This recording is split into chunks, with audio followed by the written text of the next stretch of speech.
Alrighty. Well, so this is a game that I've been waiting for the last couple of weeks, and the demo has come out as part of the Steam Next Fest, which I think is supposed to run for basically about a week. And yeah, we are here to check out the demo. This is Iron Nest Heavy Turret Simulator. There's some videos about it on YouTube already. So anyone watching this is probably already going to have seen them, but I wanted to give this game a try because I think it's going to be fun. And we have the main menu here with a nice aesthetic. It's supposed to be a sort of alternate history 1920s with, well,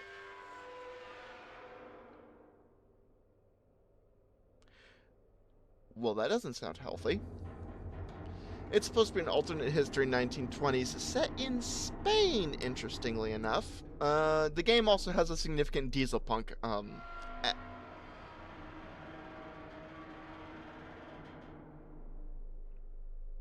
You know, if I was in this thing alone and it started making noises like that,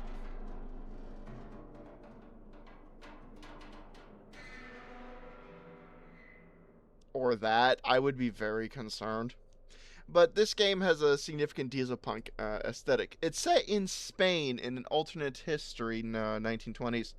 The Spanish monarchy is still in power, which if I'm going to be entirely honest, my Spanish history isn't great.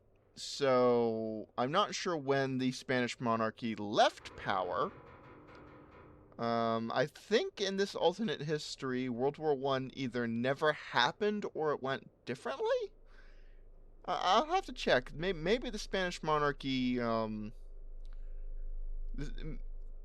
maybe the Spanish monarchy was dissolved after World War One in a similar way to the German monarchy. But anyway, so first we have, what is this? Cup, coffee can. We have a coffee machine, and we have a clipboard. Espresso machine, balance heat and pressure through brewing. Select roast, start and stop brewing. Place your cup. I can make a cup of coffee. I can turn the light on and off. Nice. Place the coffee can. Balance heat and pressure through brewing.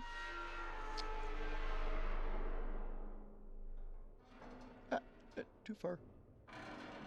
Too far.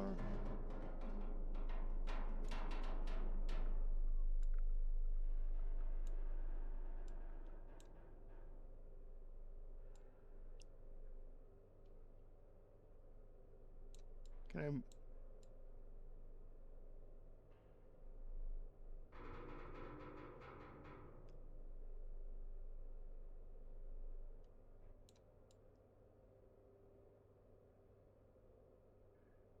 There we go. Come on. Come on. Almost there.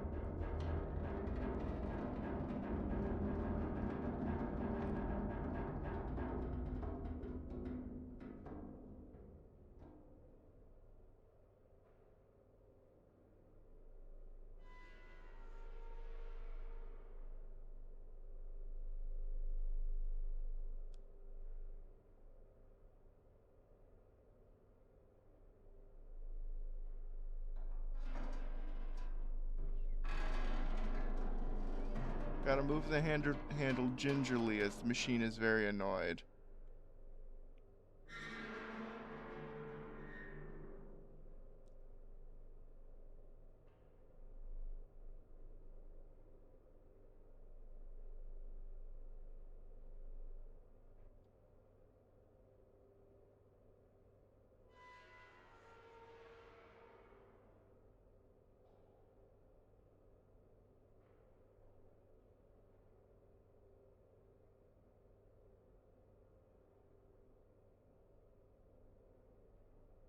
Almost.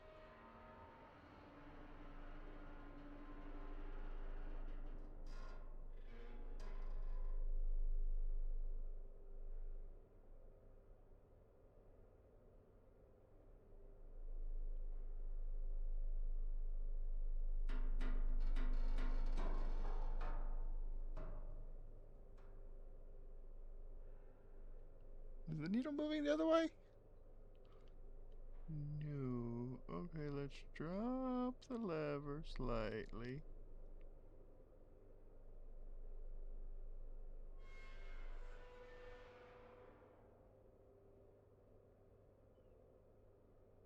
There we go. Now it's moving.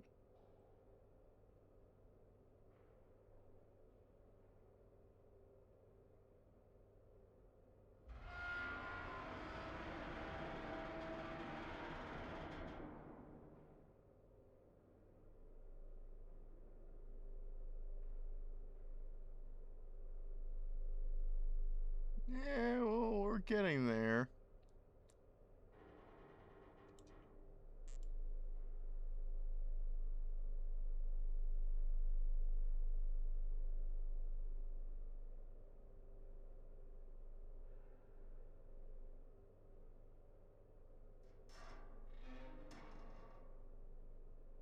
Okay, now this is much simpler.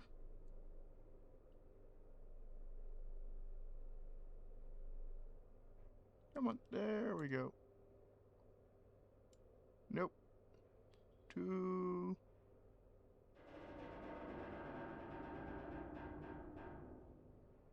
Okay, and then hold the pressure there.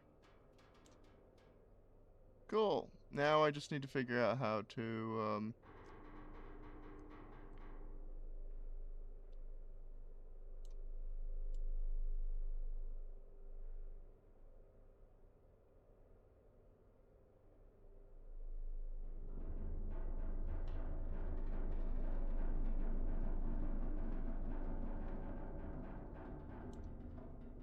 unless it's a timing puzzle. And if it's a timing puzzle, I suck at those.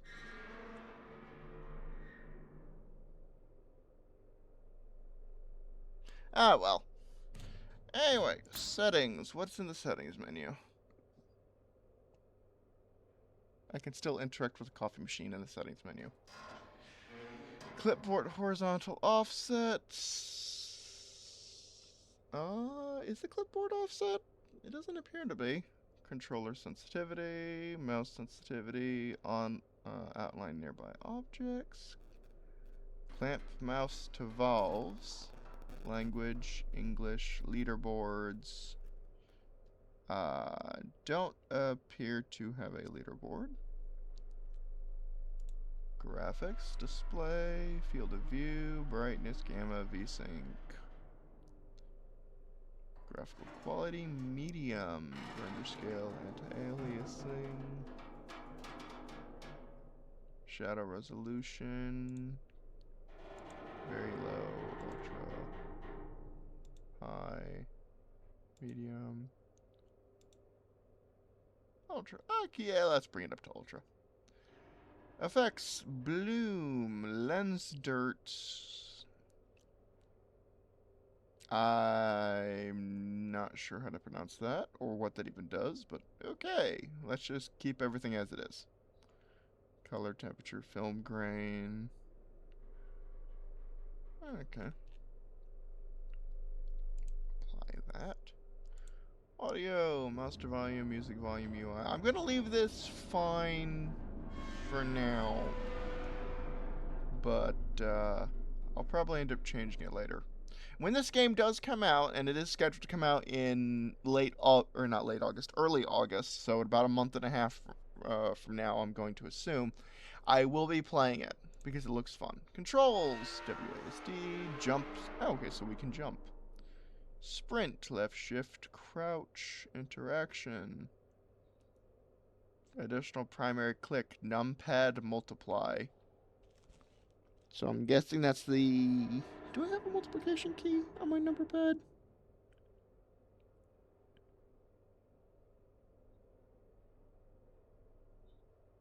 Mm. Ah. I do not appear to. Oh well. Secondary click right button. Escape is escape. Drop gas mask is G. Caps lock. Clipboard to toggle visibility. Will that work here? No.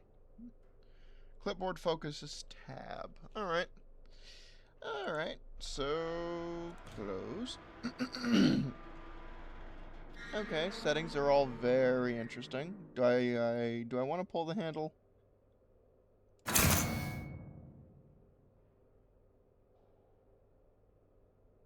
I mean, it's going to be a terrible cup of coffee. Because I did not get the settings correct at all. I wonder if this coffee machine can explode. Probably. I mean, it is a sort of diesel punk aesthetic.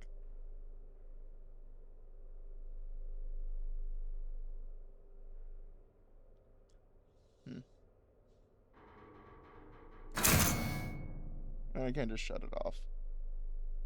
Press E to drink.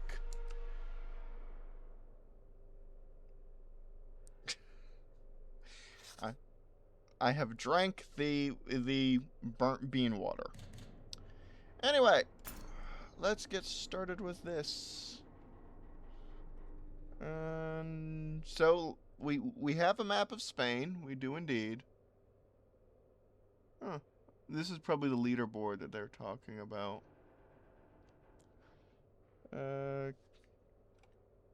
Oh.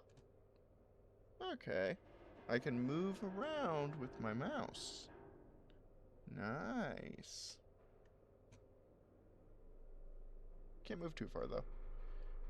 Tab. Okay, so you hold to bring up the, daily grind, grade, perfect, quality, pressure, temperature, timing.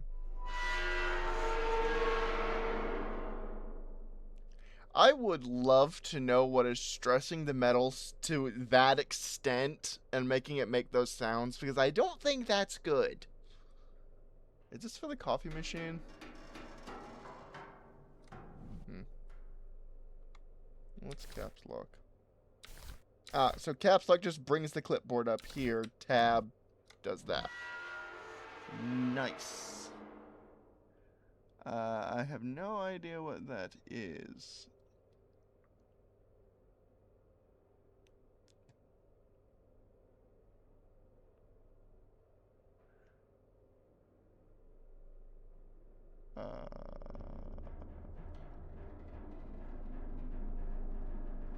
Okay. Hispania? Is that Hispania? Which I'm guessing is Spanish for Spain. Roman mile, English mile.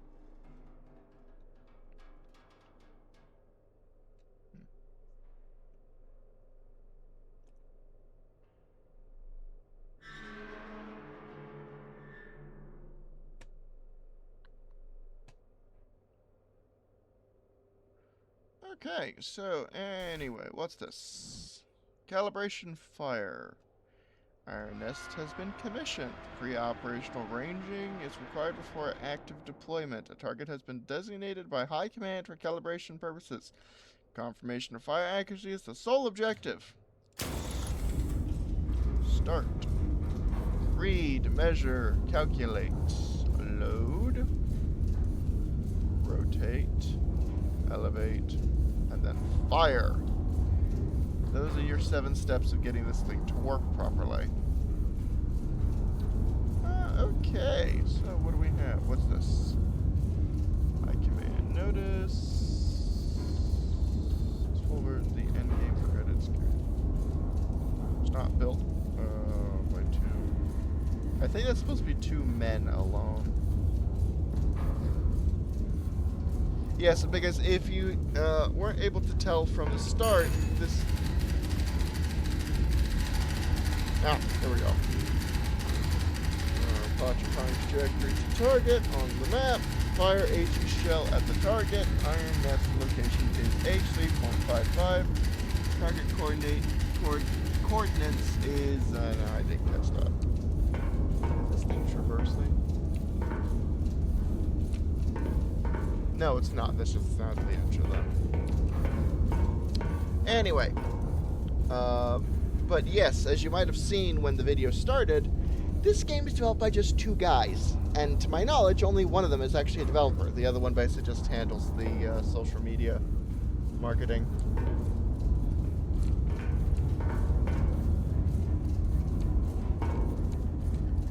Okay, what do we have here? Loader left, elevator, fire control, rotator, loader right.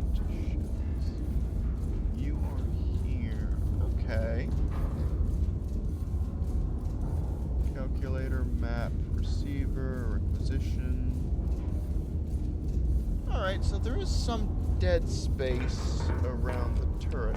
Just casually phasing through a soldering great big shell. I'm assuming, because like I've said, I've seen some videos of this, and one of my biggest questions was how everything fits inside the turret.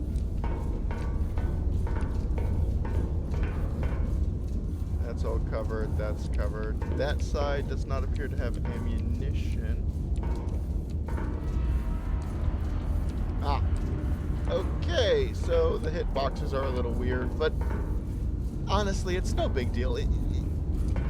It's a one-person development team. There's gonna be small issues like that. What's this?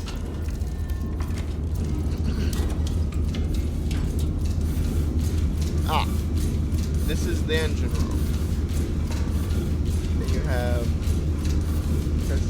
Do I want to interact with the moving pistons? Okay, so I'm supposed to interact with this stuff.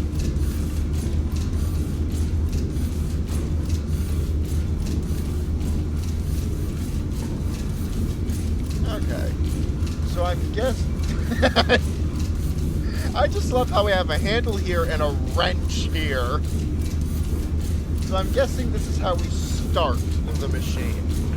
Mainly because I believe I've seen that in a short on the Iron Nest YouTube channel. Okay, that's nice. I like that. Map. MG. That's the loading mechanism. Those are the 2 soldering great big boom sticks. And the creaking metal. It's over here. There's a walkway over here. And we get to see even more of the soldering great big boom sticks. I think I am walking on the railing. I was walking on the railing. And that's... Was it C to crouch? Oh, okay. No. I thought it was C to crouch, but I just apparently walked right through the soldering great big gun. Controls. Control. It was control to crouch. Okay, I suck.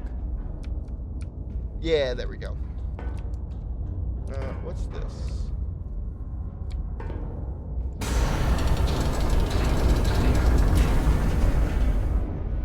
An armored shutter.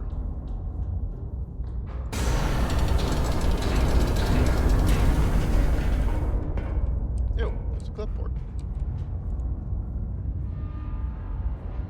Engraving registry.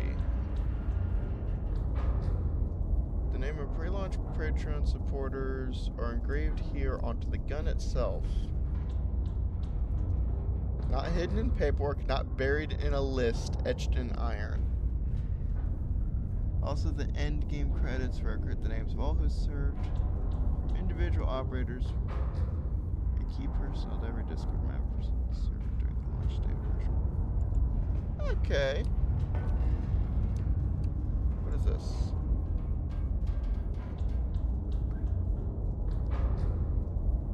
Are engraved here. Alright. That's nice.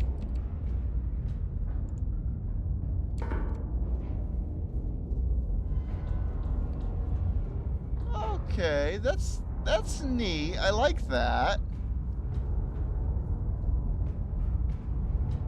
How thick is that metal? Like, oh, good grief. How many plates are there? Each one is, what? 5 inches thick? Maybe 6? That's like 25 to 30 inches of metal. That is ridiculous, and I love it. I'm pretty sure that's the same thing.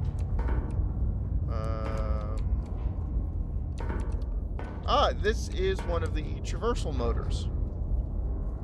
For the, because you could see the giant gear.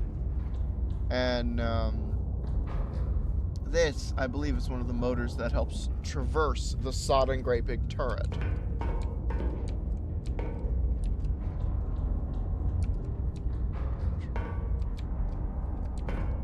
Oh, there's another walkway over here.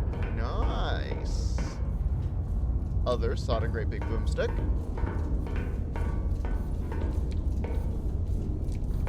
I like this.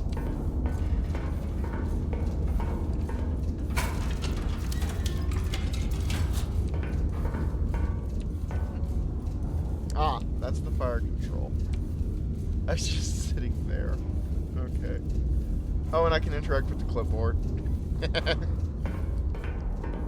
But here, you can see the 4 giant gears for the turret traverse mechanism. Now, according to the game's marketing, the turret weighs 5,000 tons. And for reasons I'm going to get into in just a second, that might not be hyperbole. What is this thing? No idea. We have a bed. Cozy. We have a map. So, the mission board, basically. We have a basic cooking station. Trash can, stool, table, stove, sink. Alright, alright. Basic toiletries, a sink, toilet. Where's the, how do you flush?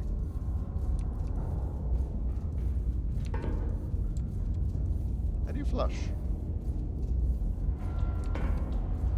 A shower. I don't see how you flush.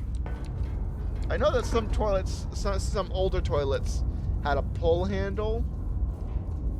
And it's not connected to the light. Although it would be kind of funny if you just pulled the light.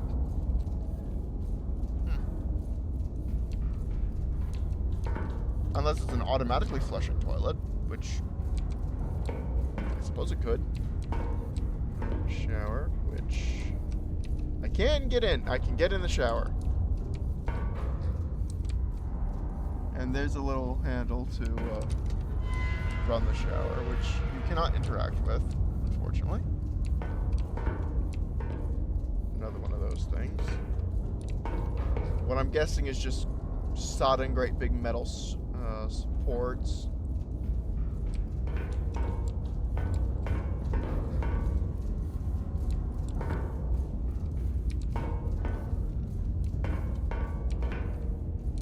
A door. And we have this.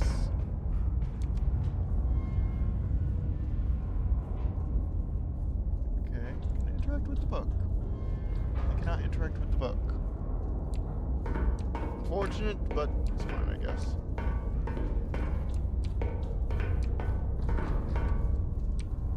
So we have a sleeping arrangement for 1.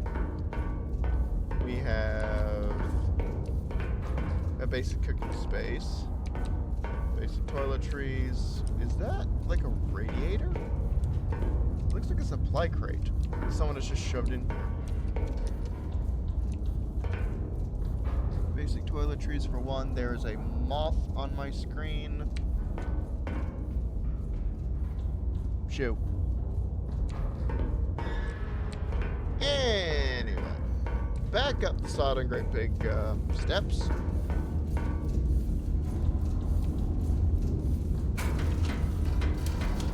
Close the door. Now, one thing I like to point out is if you look at this, these guns, these are basically 800mm guns. Now, for those of us who have put a person on the moon, that's 31.5 inches. And yes, there is a bit of precedent for this, because the Schwer Gustav, the largest conventional gun ever built, well, I say largest conventional gun, I think a better term for that would be largest breech-loading gun ever built, was also 800mm. This is to differentiate it between things like the Tsar cannon, and which was larger, which had a larger bore diameter, if memory serves, than the Schwer Gustav, but was not a, but it was a cannon, so you don't load it like you would load a, so it's not breech loading like this. The shell is shoved through the breech. The Tsar cannon, being a conventional cannon, is loaded to the muzzle.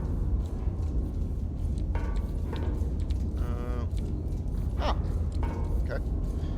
And then you also differentiate it between things like mortars, like the U.S., was it Little David, I believe? Which yes, had a larger bore diameter, but that was a mortar, and thus firing a projectile on a very steep trajectory over a relatively short distance. These are 800mm guns, and they're in a turret. Now, the turret is said to be 5,000 tons, and considering the thickness of the turret wall, or of the turret front here, the turret face, if I had to make a complete estimate, that is at least 3 feet of metal. So, that's a lot. The turret sidewalls here are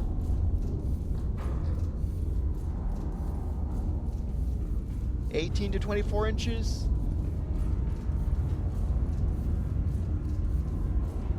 I mean, heck, the turret sides might even be 24 inches. And the turret rear only appears to be a nice, gentle, casual, maybe 18 inches of armor. I'd be interested to know what the turret roof armor is like.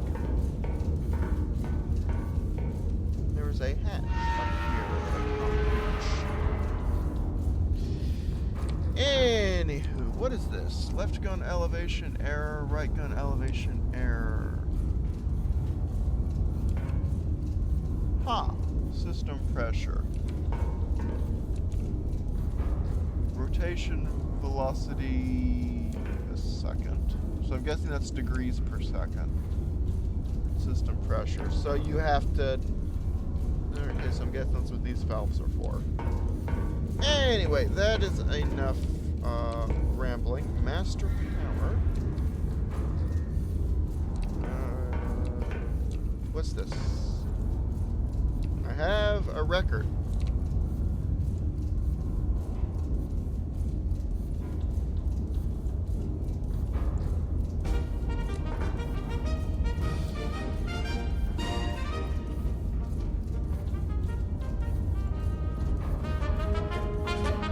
Oh, that turns the volume up.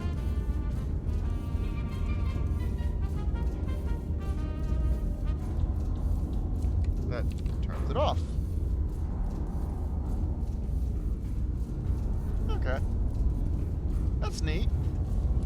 Anyway, what we are here to do is to fire the big gun. Now, let's see.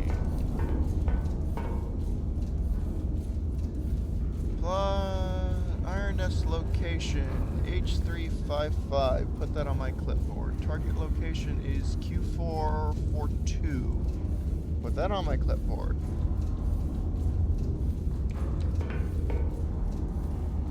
Field reports.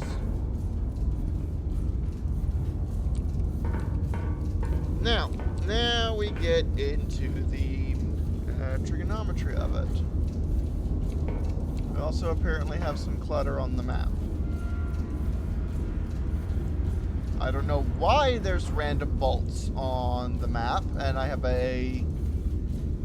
am concerned because I would like to imagine that the bolts go somewhere. And that if they're on the map, then they're not going where they need to go.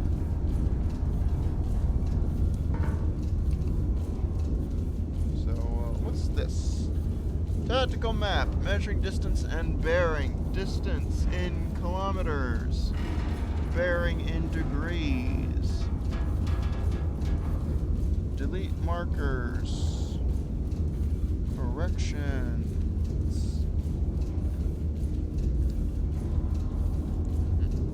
Okay. What is this? Map icon keys, ally, enemy, reference point, underground, AP required, high priority, additional requisition points, structure, immobile. Infantry recon provides intel for artillery. Artillery, 30 seconds to the CBT. We'll get into that in just a second. Mechanized, fire director pauses the CBT supply cache, which I'm assuming blows up real good. The CBT is, I think it's supposed to be this thing, counter battery timer. Anyway, map. Press E to view the map. Iron Nest position. H355. Okay, so that marker is where it's supposed to be. Target is at Q442. So using my...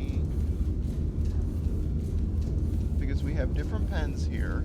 This one gives me a bearing and a distance.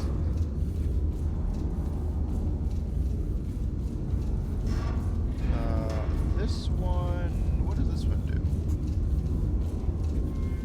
do? Okay, so that's just allows me to draw.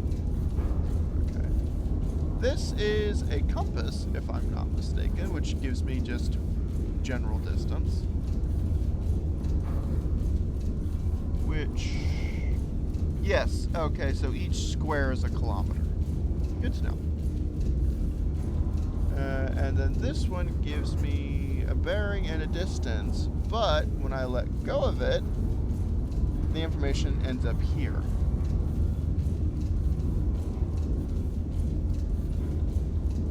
How do I delete that?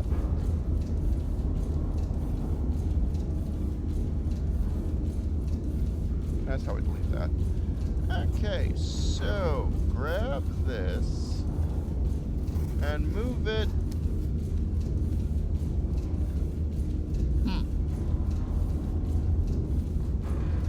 Well, I'm assuming I'm supposed to be aiming in the sodden great big crosshairs. And the target is at Q442, which would be right there.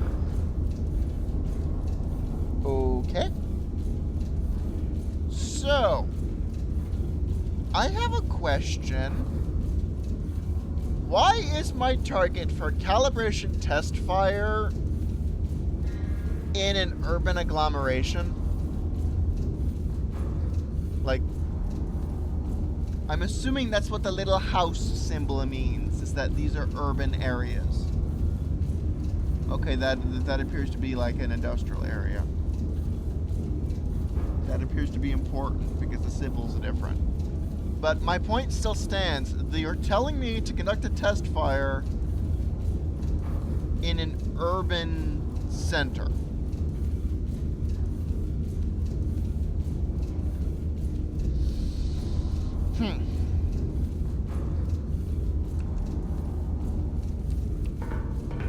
Okay. Can I ask command if they want me to fire an 800mm HE shell into an urban center? In fact, for that matter, I said these guns were 800mm. It's worth noting that a lot of people are going to be drawing comparisons to the Schwerer Gustav. And, which I suppose is fair.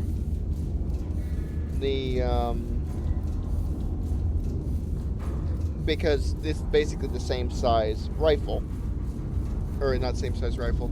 The bore is the same, 800mm or 31.5 inches. The thing is that the also I wonder if the caliber is the same, because the Schwer-Gustav had a caliber of 40.6 calibers. So I wonder if that's going to be the same. But what I was trying to get at is that the shells for the Schwer-Gustav weighed different amounts.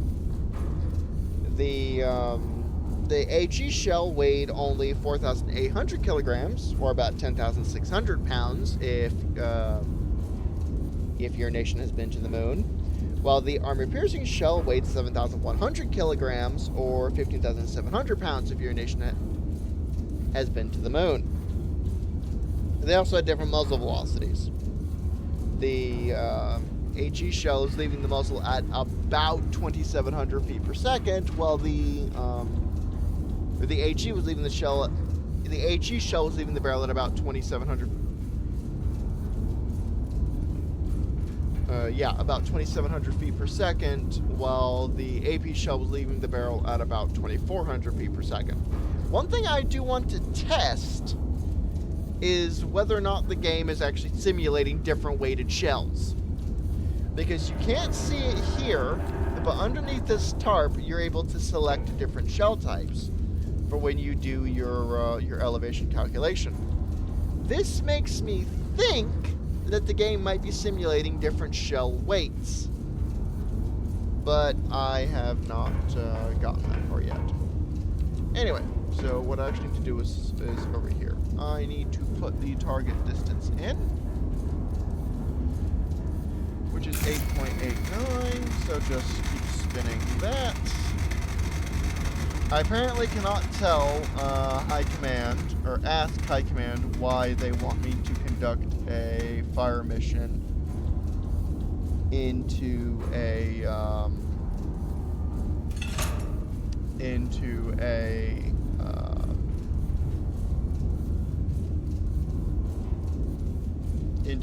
populated area. So I guess we can just go with it. I mean, it's a tutorial, so you're going to be going with it anyway. Select number of powder charges. Calculate gun elevation.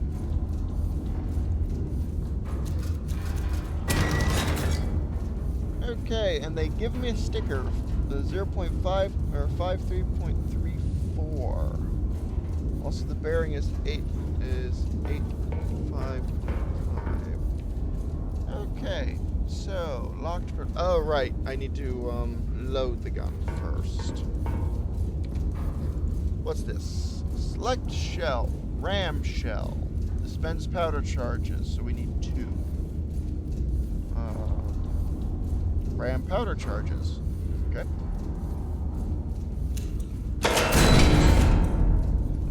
One thing I'm genuinely interested in is how these shells are staying in this carousel. Because this carousel system actually reminds me of a lot of what you see on French tanks like the AMX-13. The thing is that these are like 15,000 pound shells. So, and there appears to be nothing keeping them in the carousel. Unless maybe we're talking about magnets. But even then, I have a lot of questions. Although, to be fair, I haven't seen the carousel autoloaders on an AMX-13. I don't know exactly how that's arranged. But I would assume that there is a sort of, for lack of a better term, there's like a round,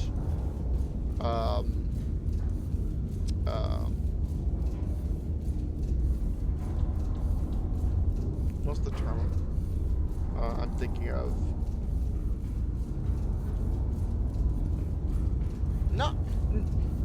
Not like a cover, but like there would be a section of the autoloader where it's just, there's a metal plate running like this to sort of contain the shells. I'm thinking of something kind of similar to the ready ammunition storage, or the 3-inch by 50 caliber Mark 22 anti-aircraft guns developed after World War II. they had a 6-round. It was actually similar to that. It was a 6-round carousel system where the loader, or maybe not loader, ammunition handler. I'm not sure exactly what his job title was. He would take the 3-inch round out of the ready stowage magazine, put it in the top, and the round, through gravity, would fall to the bottom, where the loader, who actually loaded it into the gun, could grab the round and then put it into the side of the gun. And you have like I said, you have ready ammunition stowage of 6 rounds. So the assistant loader, I'm just going to call him that, would theoretically load it up with as many rounds as he could, while the loader is taking them out from the bottom and putting them in the loading mechanism to be fed into the gun, because you're talking about a 3-inch gun that has a rate of fire of not quite 1 round per second. I think it was technically 1 round per 1.1 seconds. But it was fast for a gun of that size, particularly of that era. Anyway, what are we doing? We are loading. So, select ammunition. I think this is just all the same.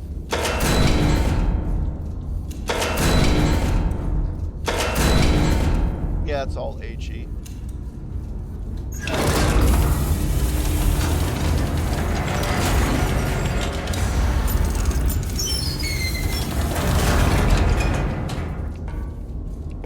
And the lights swinging.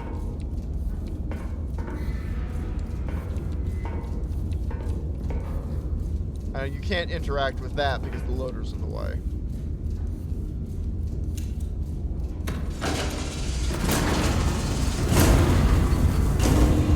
Now, I don't know how much the powder charges for a Schwer Gustav Wade, but those are basically giant round hay bales that we're about to shove into the breech.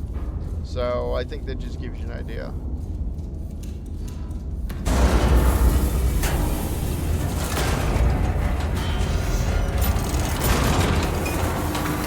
And then you can see the loading tray gets folded back. The breech closes, the breech locks, and the gun is ready for elevation.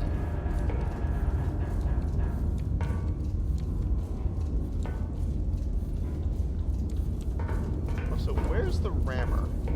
Okay, the rammer's up here. I assume that this is a hydraulic rammer, and I would kind of expect there to be some hydraulic cables coming from it, but that's just me. Anyway, elevation is 53.34. What is this? Match the elevation angle in your calculator on clipboard. Fast movement lever. To quickly approximate the number, to slowly dial it in with precision.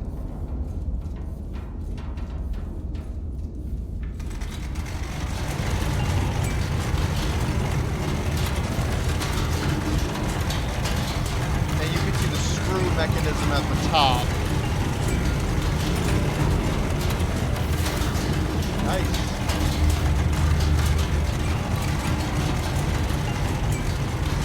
The gun's going to apparently elevate to a maximum of 60 degrees.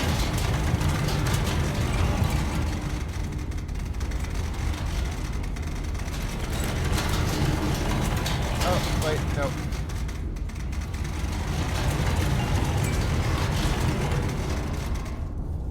Okay, so the lever doesn't function like a gas pedal. Okay.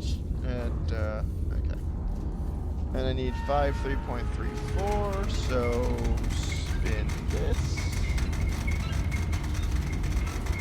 53.34. And then over here, our bearing is... Bearing? Yeah, I'm pretty sure that's the right term, is 0.35. Rotation?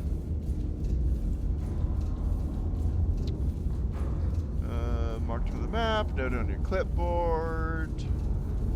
Quickly approximate the number, slowly dial it in with precision. Okay. Also, I can't help but notice that looks like a giant crater.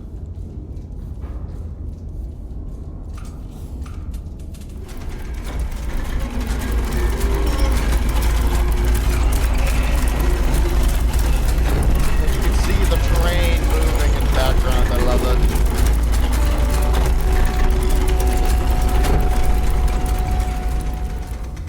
Okay, well, we're a little over. Just turn that down a touch. Not too much. AD 5.5, so we are, in fact... Wrong way. 7, 6, 5. 85.5. So, we are now pointed at a...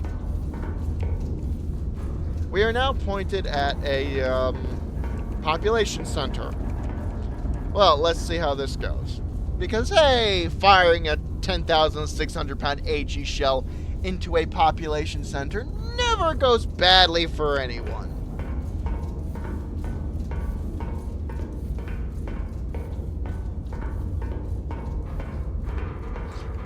Except, you know, the people in the population center.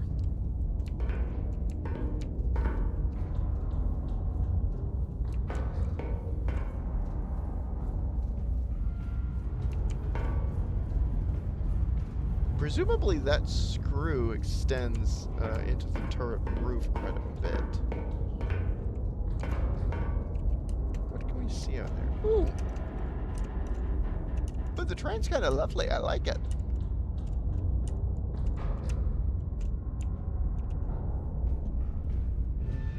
One, two, three, four, five. Oh, good grief. I mean, like I was saying earlier, look at the thickness of that turret.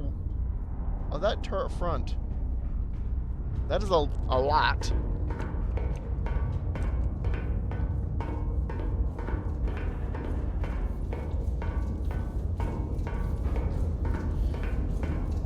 Okay, so now we go over here to interact. Left gun. Fire mission confirmed. Okay. Shell type confirmed. We are shooting AG. Bearing confirmed. Where's the bearing? There's the bearing. That's the bearing on our list. Elevation is the correct.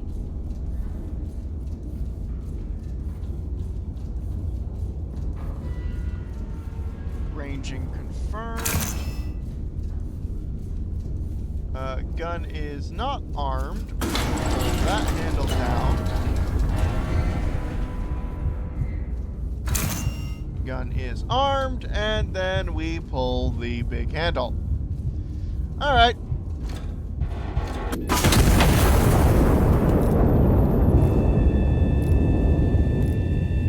I love that sound so much.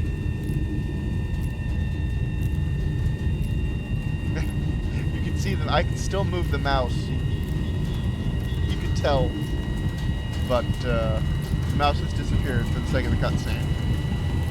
Oh, there's another bolt on the.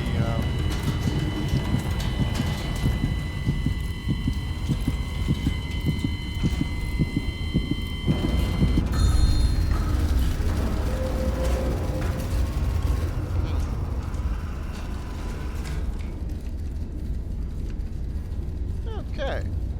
Oh, what's this?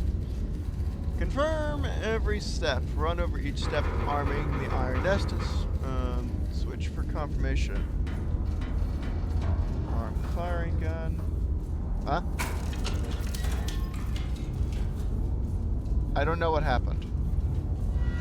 Oh, it's telling me to go to bed. Okay. Tips. Arm the firing gun, and then fire. So, I'm guessing here?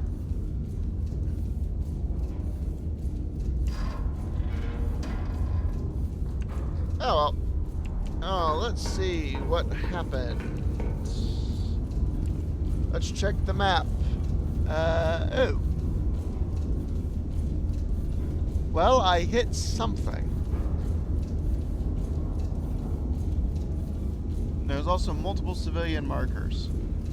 June 14th, 1927. Actually, what's today's date? June, well, okay, so that's kind of funny because the next best went live June 15th. 1323, so that's 223. That looks like an airfield. Can I use arrow keys? Oh, I can use arrow keys to move around. Good. That is the before mentioned urban agglomeration that I just dropped a soldering great big shell onto because reasons.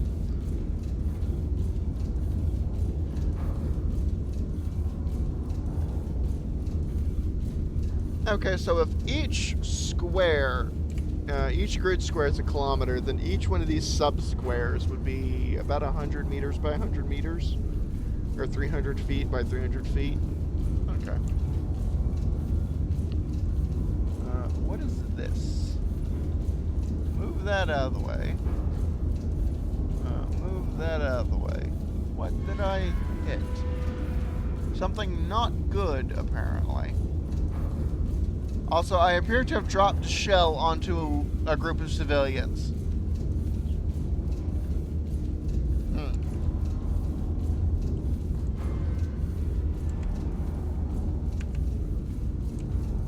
What's this?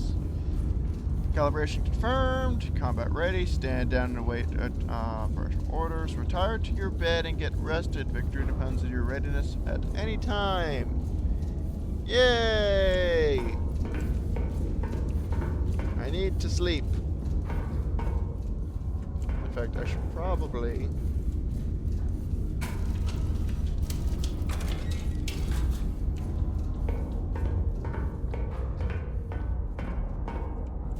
Now, I sleep. What's this? Monstrous Strike, December 19th. 1920, oh. Okay, the photo said June 14th. So this is like, what's this, 6 months later? Price 1 Centuro, 12 pages. I'm guessing that's 1 cent. Monstrous Strike on Mercy Ward. Anti-monarchist detonated a bomb at the hospital central courtyard, murdering 163 and maiming over 300. Brutal atrocity meant to shatter the very heart of Castile. The attack occurred during visiting hours, which has been described by the king as particularly unsporting, which kind of implies that there is a sporting method of doing that. Hold enter. Oh, what's this? Fire and light. Okay. Intelligence has identified an anti-monarchist element operating within the city. Separately, High Command has scheduled a celebratory illumination over the Royal Palace to mark the General's Peace Initiative. Iron Nest has been assigned both operations. Okay then. So I'm guessing we're going to be using star shells for that. Climb up the stairs. Also, this is a very nice touch, so that no matter how the turret is rotated, the I like that. That is a very nice touch.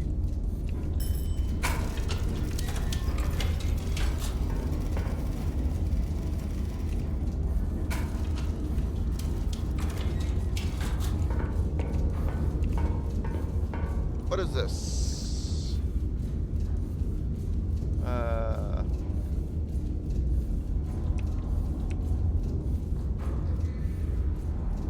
Remove that. Hostile element has been identified within the city. Triangulate the target position and destroy it. Ordnance HE only. Check adjustments. Adjustment typewriter for field reports. Iron Nest position H3.55. So we have not moved. Observation assets. Spotter 1 L10.35. L2.74. And we are shooting HE only. Okay, what's this?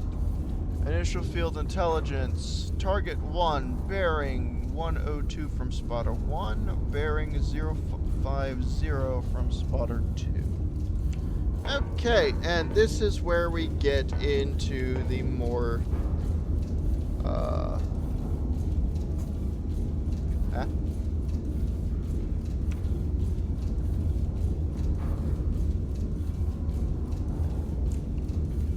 So, grab that, move that off the, table. I'm still concerned why there's bolts everywhere, but, alright.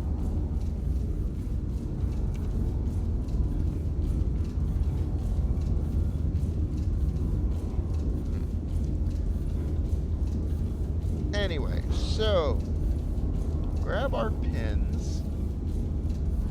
Oh, there's a lot more pins here. In some of the videos I've watched, there was only 4. Okay, so grab our 1 pin. Oh, okay. No. Grab the pin. Thank you. Delete that.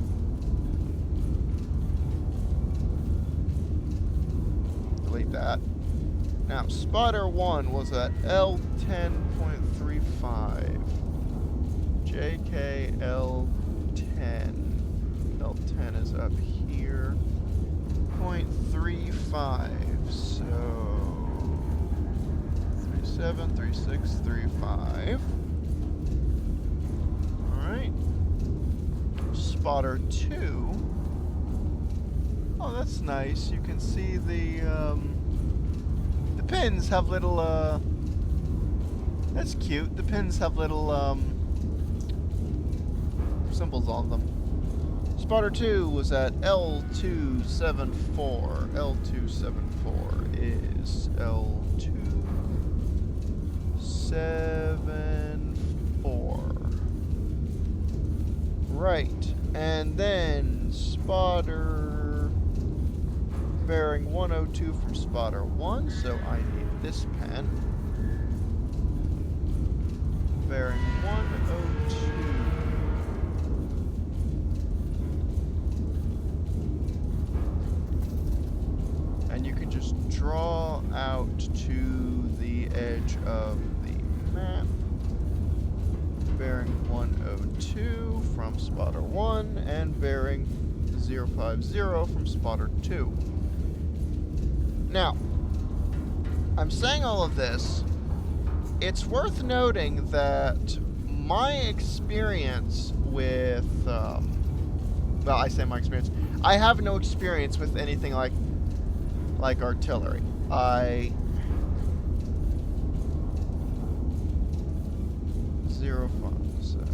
so from spotter 2. And that puts us at there. So I could just grab another marker. And our target once again appears to be an urban agglomeration.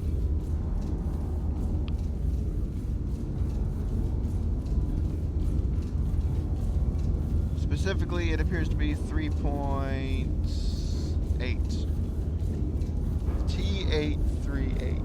Okay. Anyway, what I was getting at was one of the reasons why I like this game is, now I personally have no experience using artillery. I am not in the armed forces. I have never been in the armed forces, and I do not claim to have been in the armed forces. However, one thing that I like about this game is that it seems to be a fairly accurate depiction of what artillery is like using artillery. And I say accurate. It's kind of like Kerbal Space Program. Kerbal Space Program is an accurate, albeit simplified, accurate but simplified depiction of spaceflight, while this game is an accurate but simplified depiction of how artillery is aimed. Now, there are things that you don't have to worry about in this game, like you don't have to worry about wind, you don't have to worry about barometric pressure, you don't have to worry about humidity, you don't even have to worry about the temperature of the propellant. All of those can affect where your shell goes. And at long enough ranges, you also have the effect of the rotation of the Earth on your aim. Something that is, yes, something that you need to take into account, although not nearly to the same degree as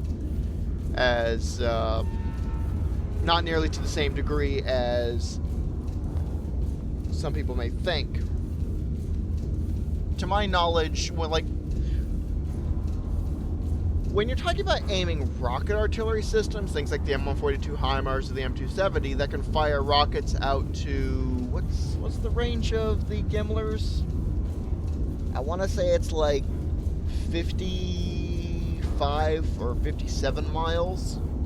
And the Gimler's ER is supposed to be able to go out to ranges of like 94 miles. At those ranges, then yes, you do, from my understanding, need to factor in the rotation of the Earth, because in the time it takes for your rocket to go from launch point to target, your target is going to have moved by virtue of the fact that Earth does in fact spin. But at ranges like we're talking about here, then you don't have to worry about that all that much. The only gun system that I know of that had to worry about Earth's rotation, I believe, was the Paris gun. If I'm not mistaken, and I very well could be, when the Paris gun in World War I first tried to shell Paris at a range of about 75 miles, which is a very long range, even nowadays, much less for World War I era technology. Originally, they didn't take into account the rotation of the Earth, and that resulted in the first few shots landing in a field outside Paris. And then they adjusted and they started dropping shells onto Paris. Anyway, now I need my red pen. And I need to draw a line from Iron Nest's position up here to T438. That gives me a range of 12.92 kilometers, or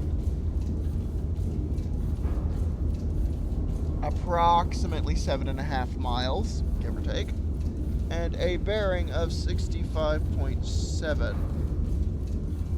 Alright, so I'm actually not going to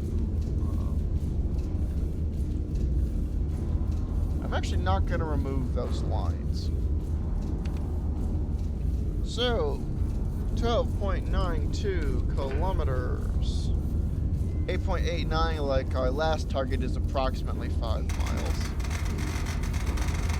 12.92. Oh, too far. 12.92. I need 3 powder charges, and calculate elevation of 51.68. Okay. We still don't have access to the right side gun. HE. I'm assuming all of this is HE. Correction. Not all of it is HE. We appear to have 3 HE rounds and 3 star rounds. Noted. Well, it did say something about a light show that we're supposed to be putting on. I mean, let's be honest, that's a heck of a way to put on a light show.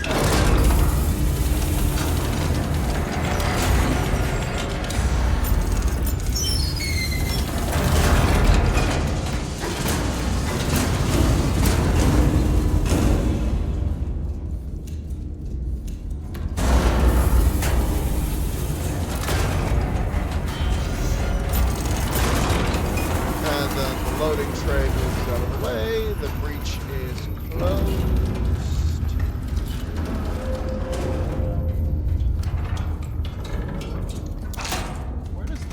Oh, it just disappears.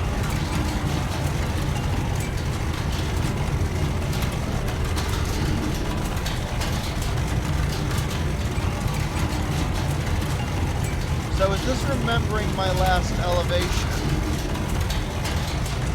Because I didn't move the handle.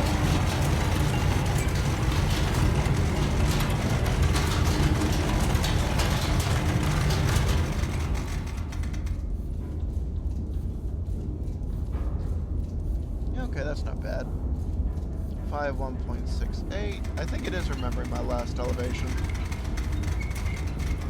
51.68.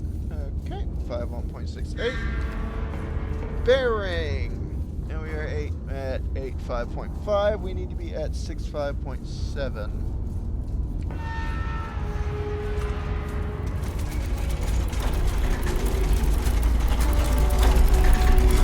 Also, I noticed the window's still closed.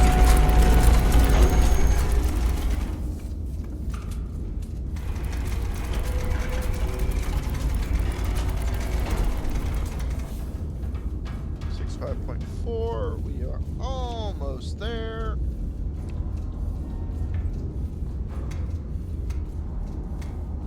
$65.7. All right, bearing is situated.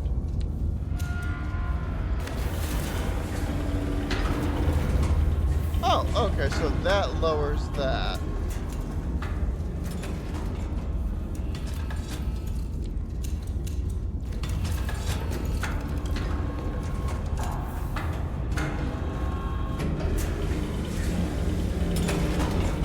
Okay, so armored shutter is already down. We have. Now let me see here. E. All right, left gun, 51.68. That is correct. We do have a confirmed fire mission. We do have a confirmed shell type. I don't know how we're supposed to unload the gun and if we don't have the right shell type, unless we're just gonna be picking a field and unloading it the conventional way, you know, out the muzzle at very high speed. Bearing confirmed at 65.7. Ranging confirmed.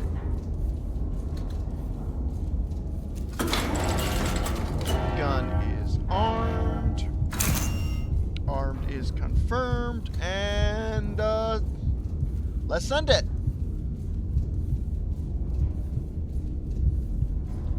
There's a heartbeat sound. I like that. Anyway, send it. Oh well, no. Well, that was anticlimactic. Send it.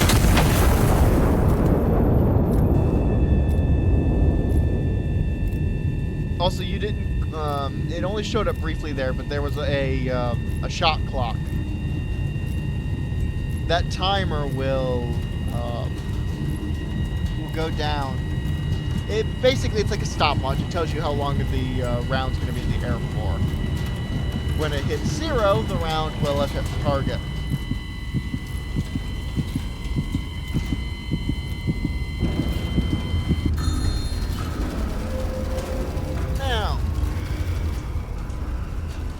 Let's see, did we hit the target, or did we or are we responsible for some other war crimes?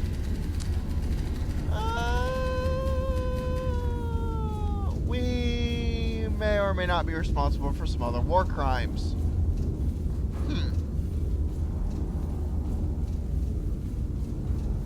Also, I note that the shell isn't landing directly on the target. It's only like the target is basically the victim of the blast radius of the shell. Ah yes, this is what this thing is for. It shows you the blast radius of the associated shell. So I can put this right there, and that's going to show me the associated blast radius of a conventional HE shell versus a conventional AP shell.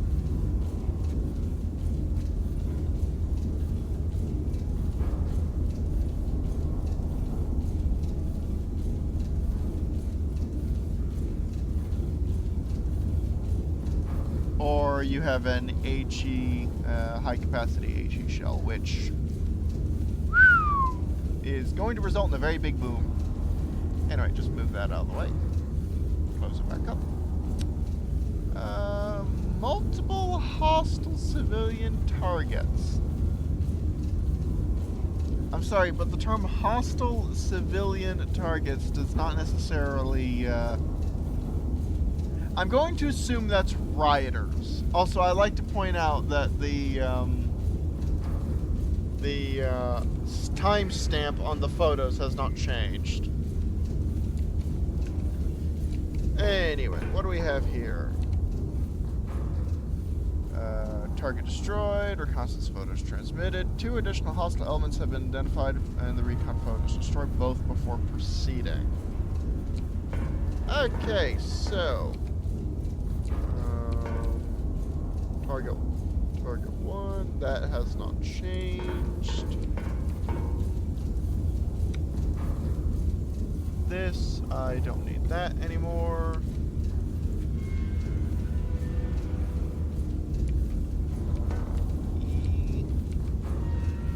So they want me to basically drop shells on both of those. Okay, well, I don't need that, and I don't need that, and I don't need that. Can I get a bit clever with this?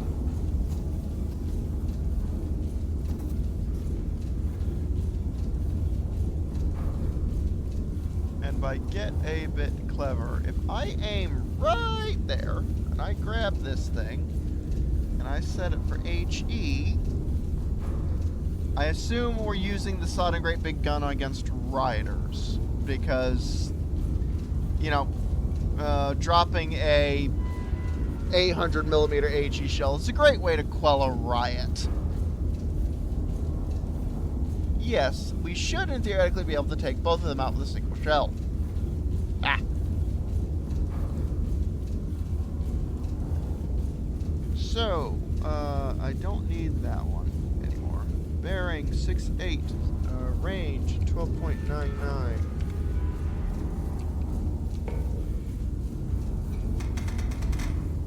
Too far.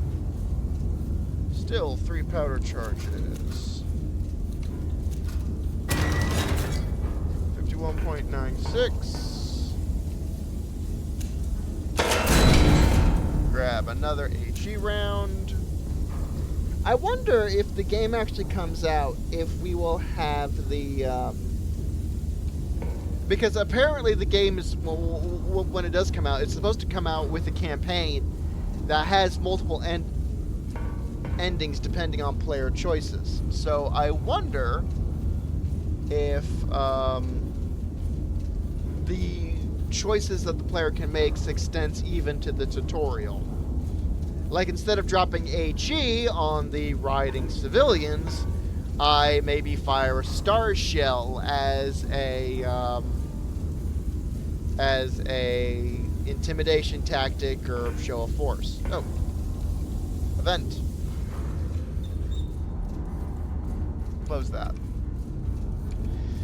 Anyway, load shell.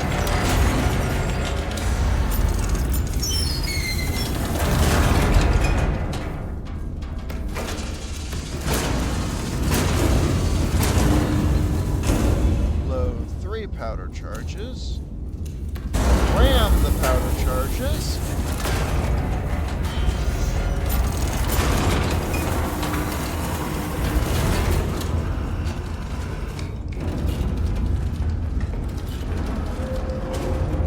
The breach closed. The breach locks. The gun begins to elevate, which is going to get me very close to where I want it. For that matter,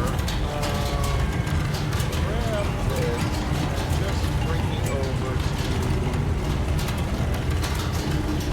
a bearing of 6.8. There we go. Now, 51.96. 51.6. I'm at 51.68. So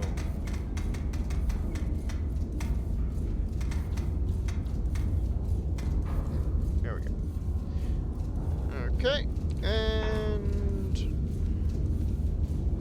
check elevation, check bearing, check range. 12.99. I did put the right. Yes, I did. Okay, so let's see. Fire mission confirmed. Shell type confirmed. Bearing confirmed. Ranging confirmed.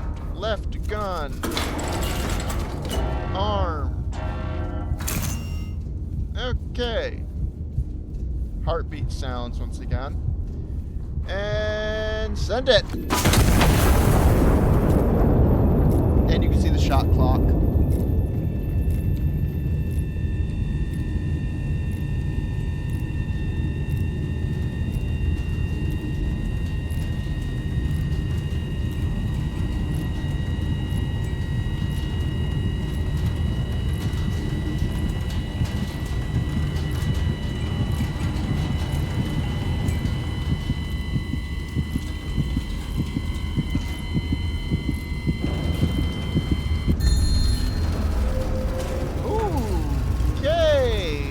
I was able to perform some trick shots.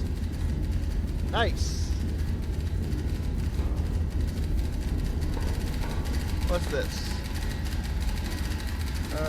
High Command IRNS, targets destroyed, phase 1 complete. A second fire mission is now authorized. High Command orders starbursts over the Royal Palace. Ordnance, star shell only. This is a non-combat operation.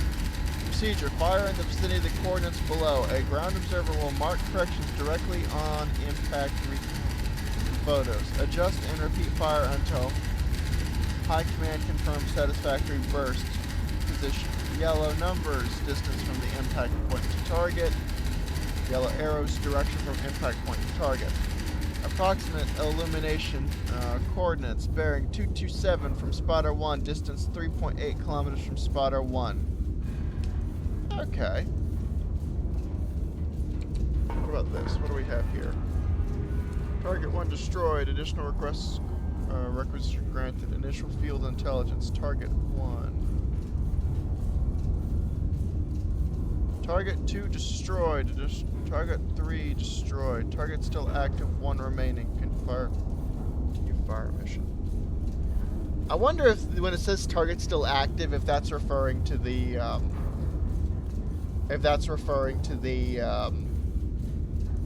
new Star Shell fire mission. Also, they've granted me requisition points, something that I do not appear to have access to at time being. Okay. Bearing 227 from spotter 1, distance 3.8 kilometers from spotter 1. Now, spotter 1 is up here. Bearing 227 from spotter 1. 227. 227. Let's just draw a line to the end of the map. 227. 227 from spotter 1. Okay. Bearing 227 from spotter 1. Distance. Spotter 1 is the L. Okay, yes. That is, in fact, the correct position for spotter 1. Distance 3.8K from spotter 1.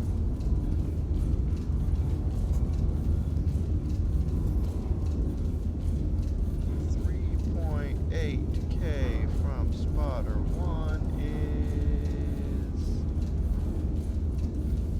I-759.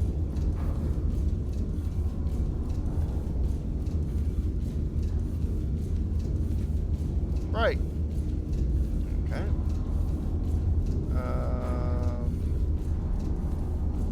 Let's mark it.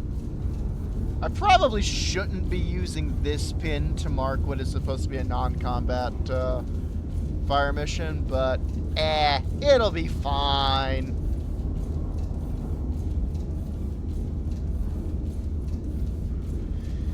And then grab the red pencil.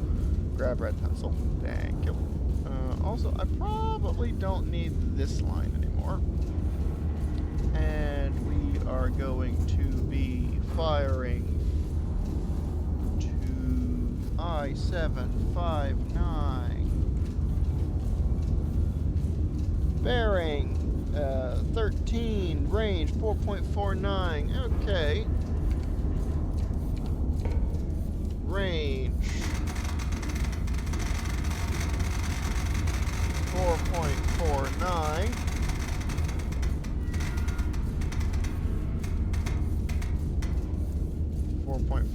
We need one powder charge because it basically dictates here that the powder charges will your powder charges determine the range. Also, I note here that I cannot select a shell type. Okay.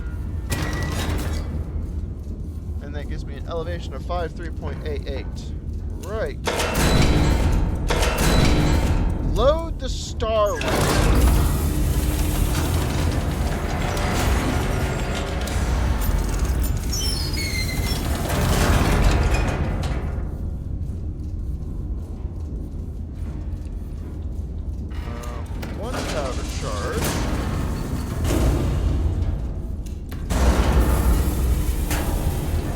I would love to know where the powder charges are stored.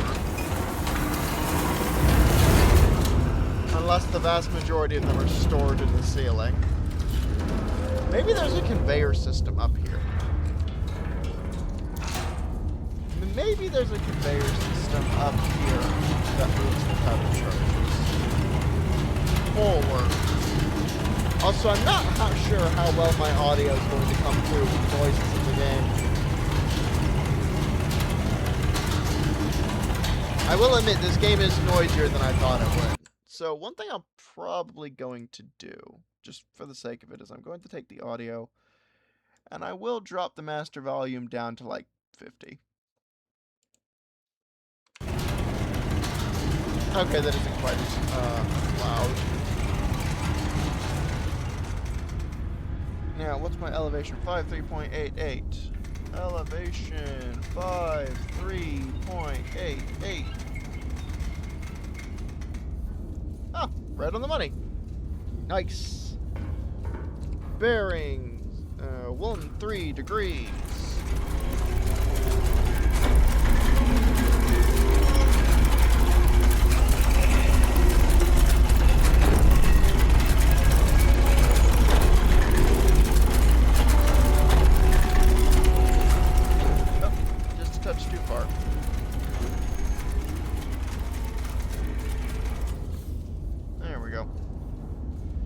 And then I can do the rest of the hand wheel.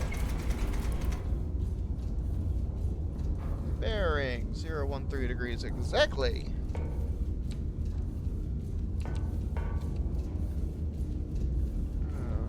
Okay, and I did select the right range, right?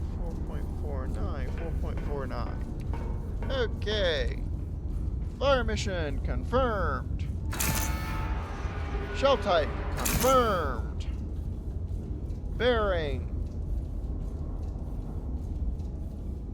confirmed. Ranging confirmed. Gun is armed.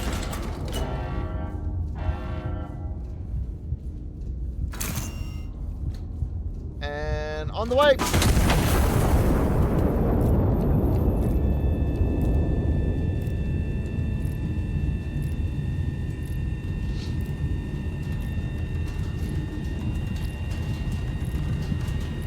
Funny because I'm not even sure I did this right, because this isn't a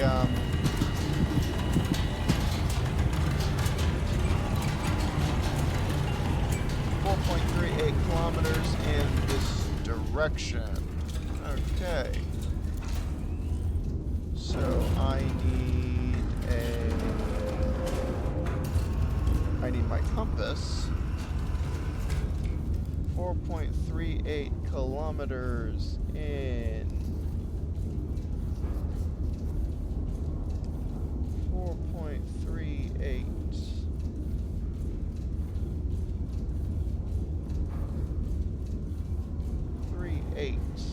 in this direction. I'm assuming this urban agglomeration is that the correct term for it? Urban agglomeration? I don't know. But I'm assuming this is the palace. So 4.38.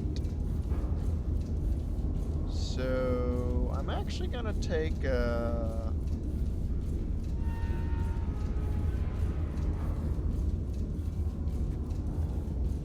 that gives me E8.12. Alright, so E8.12. So, draw. That was way off.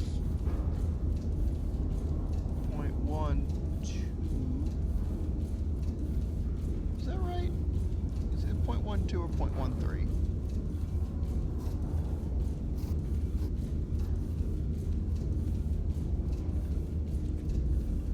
0.12. Where is my... Grab this pencil. So if we were to draw a line from there out to 0.12, yes. Okay. Delete that line.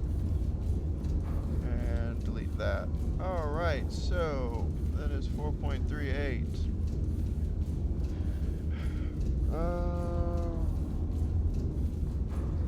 Delete that. Range 5.78 kilometers, bearing 324.5. Alright, so range 5.78.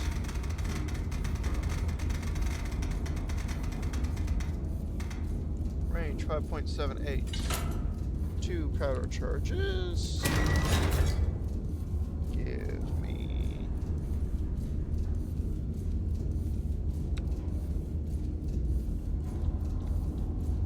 Okay, and then grab another star round.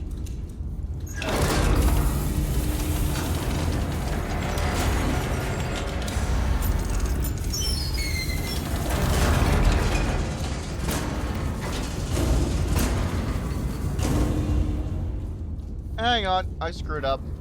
I deleted the wrong,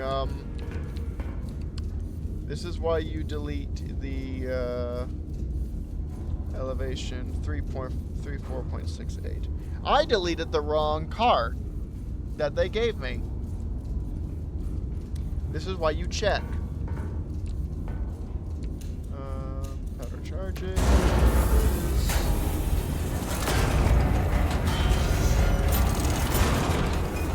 So what's my bearing? 324.5 is my new bearing.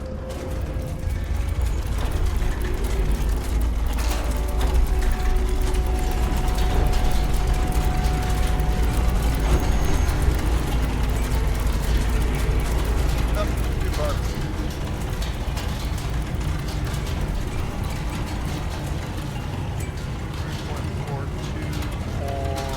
No, that's 3.24.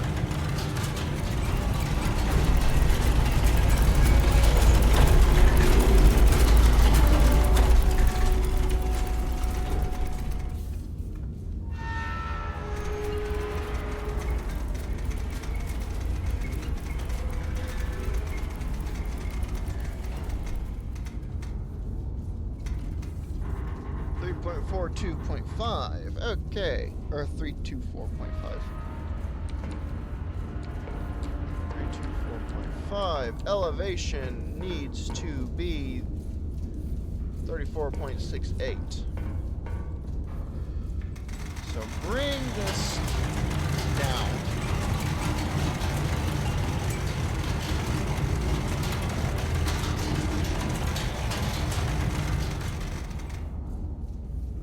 What is it? 34.68. Okay. And then I can use this wheel. 34.68. Ah! 34.68. Is that correct? That is correct. I'm reminded of the phrase, measure twice, cut once. Although I suppose in this case it would be measure twice, shoot once. Although I do think that this highlights quite well just how precise you need to be. Because if I had screwed up any of those measurements, that shell could have gone somewhere completely different. And it does not take a... You only need a small error when it comes to artillery. A small error is all that's necessary to make the difference between dropping a shell on the enemy's head or dropping a shell on your own head and leading to a very nasty blue-on-blue or friendly fire incident. That's why these things are important. Fire mission confirmed. Elevation. Shell type confirmed. Bearing confirmed. Ranging confirmed. Gun is now armed. Confirmed. Alright. Send it. I love doing that. Now, let's see.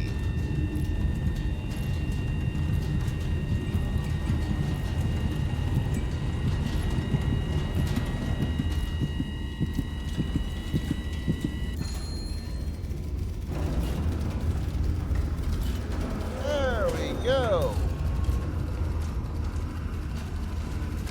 With that. Where was my target? Ah, okay, so it was right there.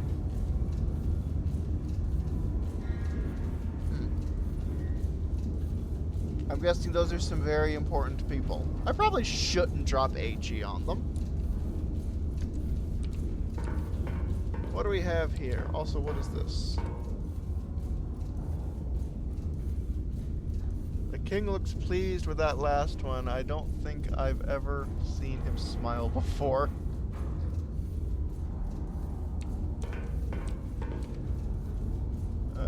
Approximate illumination. High command. Starburst position confirmed. Fire mission complete. Stand down until further orders. Alright, so I'm guessing we are done with that. So, bedtime? Where's my bed?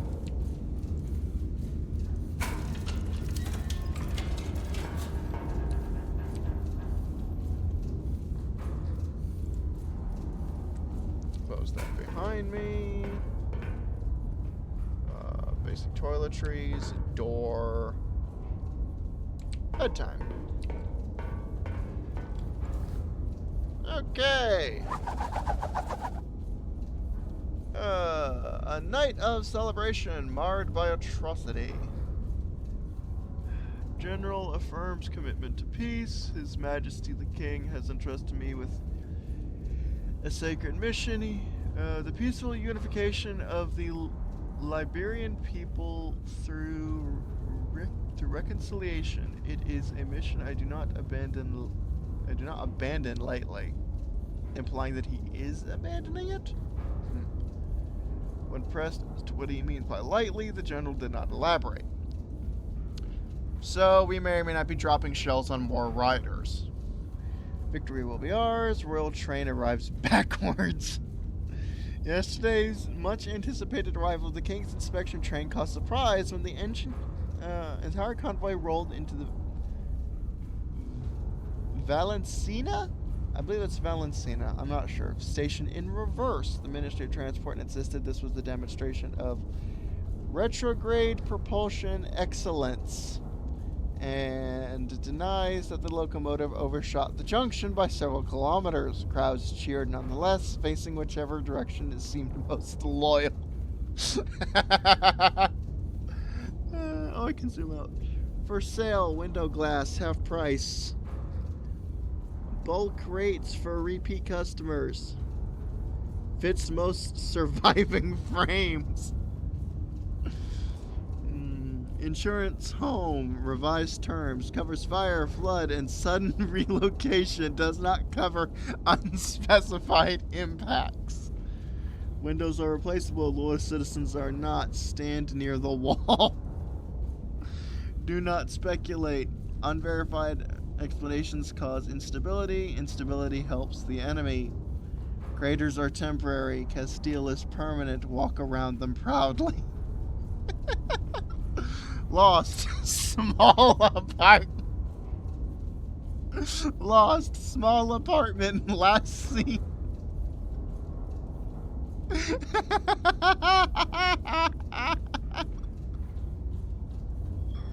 Oh, good grief.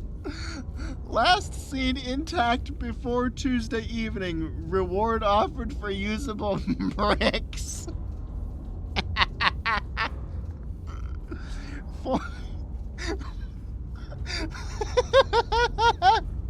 For sale, one slightly used crater. How do you sell a crater? It's just a hole in the ground. Ideal for pond, cellar, or conversation piece. Oh, that is spectacular.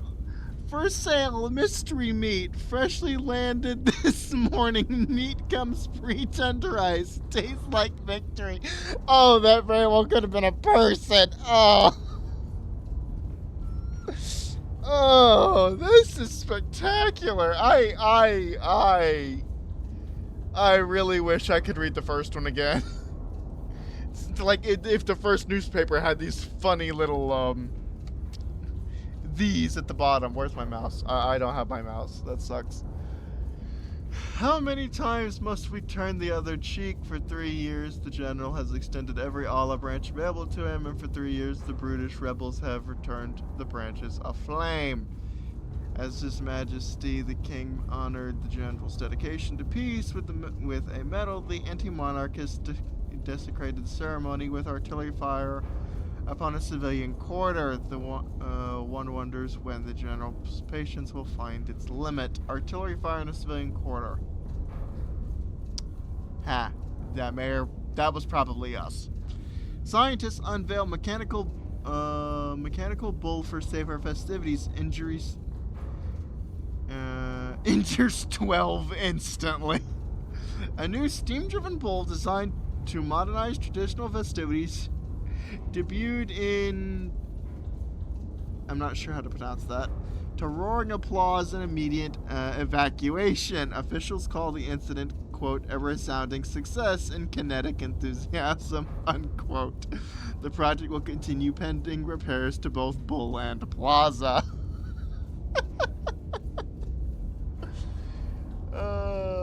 Okay, well, I'm not sure how to pronounce that. October 14th, 1927. Okay, so that's like the third different date we have. June, December, and October. Copyright Royal Press, 1895. On the evening set aside to honor the general's continued pursuit for peace, the anti-monarchists reminded us all that no such pursuit concerns them. Their only correspondence arrived written in the blood of innocence. Joy. Okay. What is next? Liberation. Anti-monarchist forces have maintained an occupation of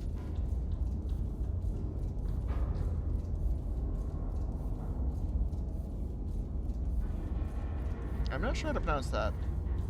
High Command has ordered the city restored to the crown. Iron Nest has been repositioned to support the operation. Requisition procurement is authorized to meet operational requirements. Okay, so start. And I wake up. Ugh.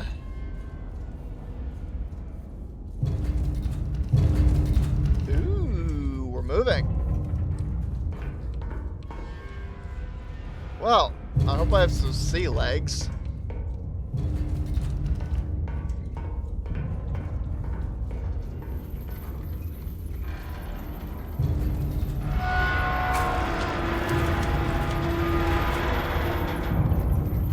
You know, I hope these pipes aren't too hot because they're the only railing I would have.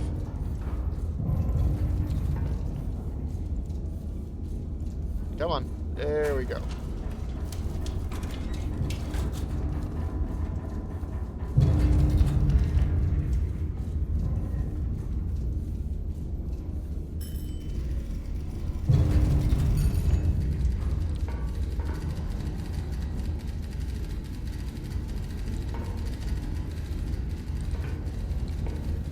Okay, so the map is different. What do we have? We have another castle, I assume. An industrial center. What I'm guessing is a river, and not much else. Also, Iron Nest is still marked as being in H355. I suspect that's going to change.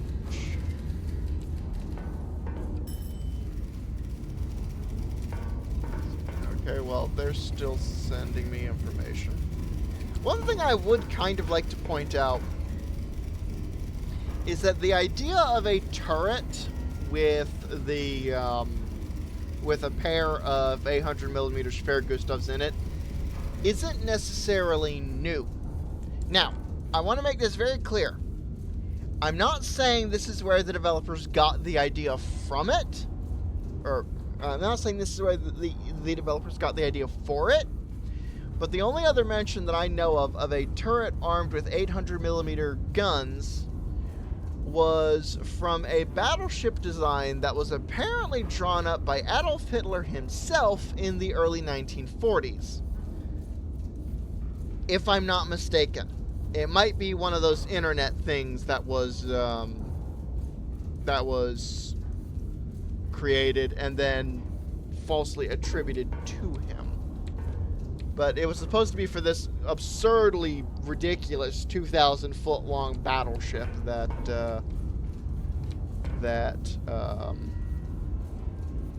this absurdly ridiculous 2,000-foot long battleship design that he drew up in the early 1940s. This was nothing official to my knowledge. It was mostly just a sketch by the man.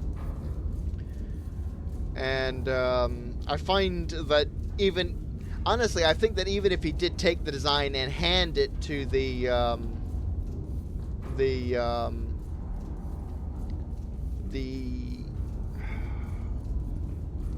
I'm trying to think of the name of the Kriegsmarine Design Board. They probably would not have seriously considered it. And I say that because the H-42, H-43, and H-44 designs also came from basically Hitler, and none of those were seriously considered. The only thing that those led to my knowledge, was basically like feasibility studies. They just toyed with the idea to see, well, is this possible?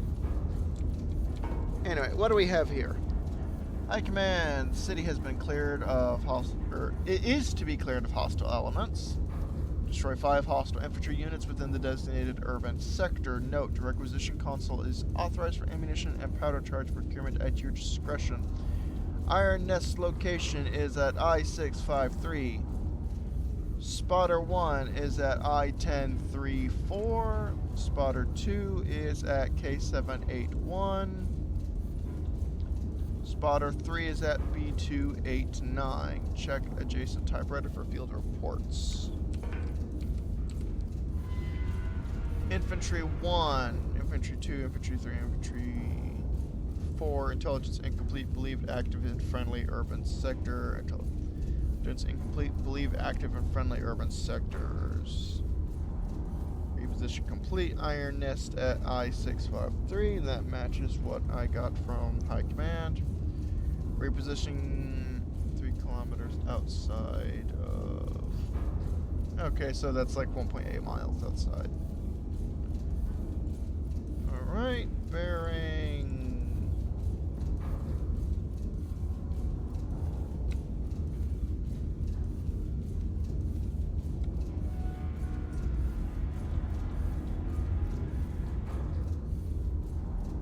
Hang on. Let's not get confused here.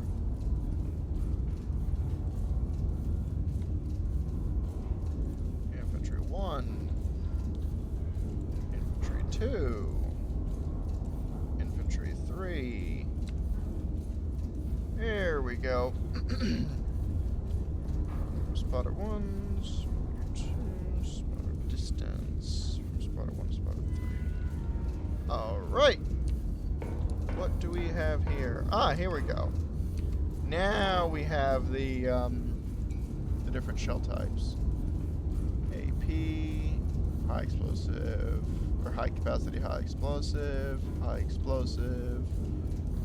star, smoke, poison gas, tear gas. Don't know.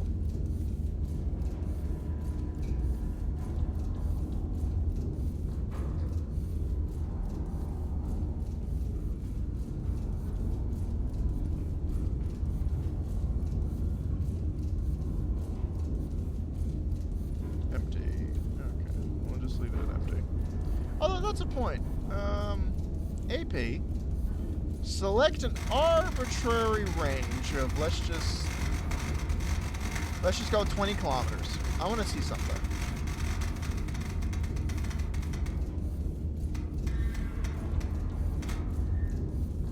Okay. 4 powder charges. That gives me an elevation of 60 degrees. Now, if I were to select HE, that gives me literally the same elevation. Alright, so that tells me that the shell weight is approximately the same.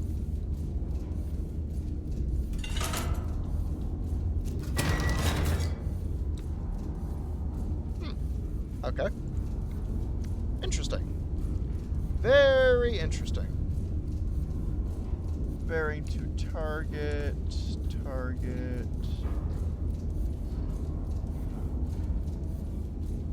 Huh. Civilian riot.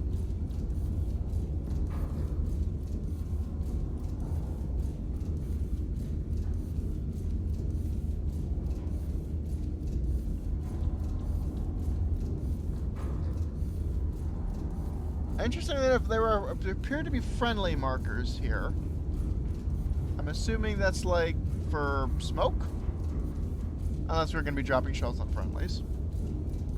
Going to target.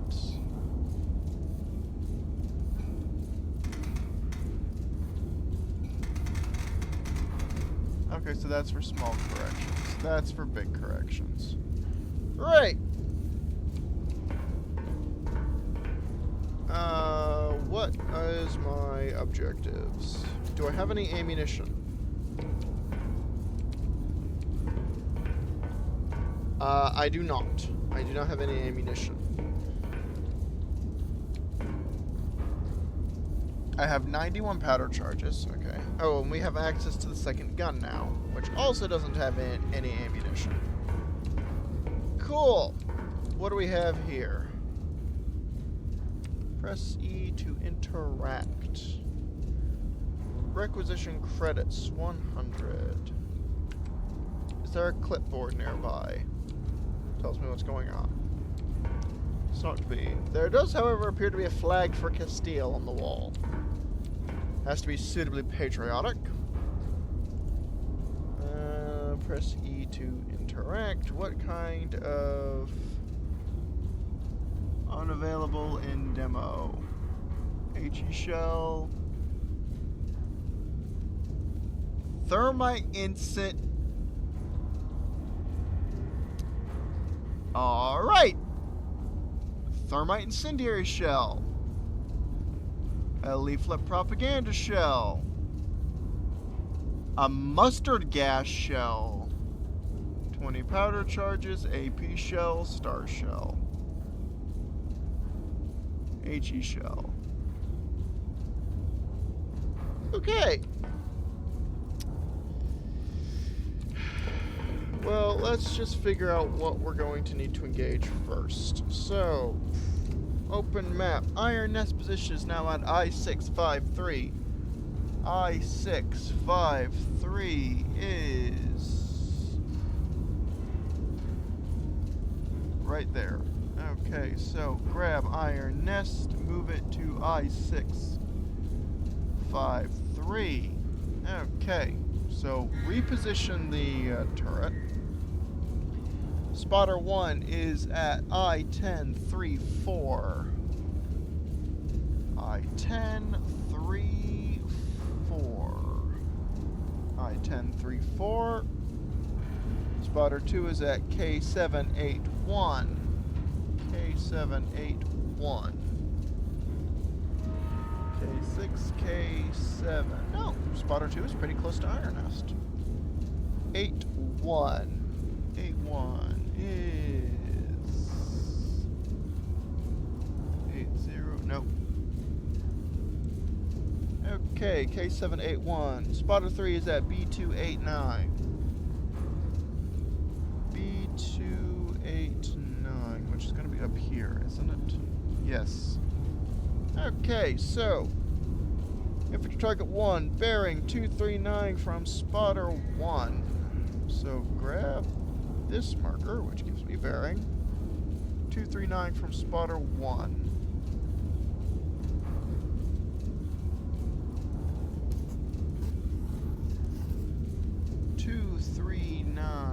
From spotter 1.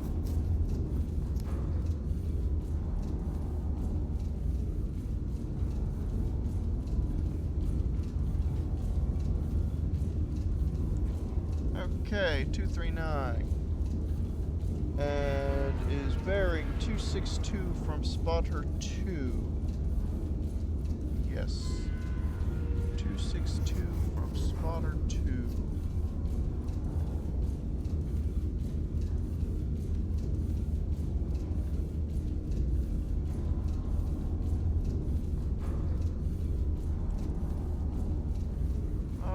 So we are talking about A536 is the location of the first target, A536. Infantry 2 is bearing 260 from spotter 2 and bearing 325 from spotter 3. So bearing 260 from spotter 2.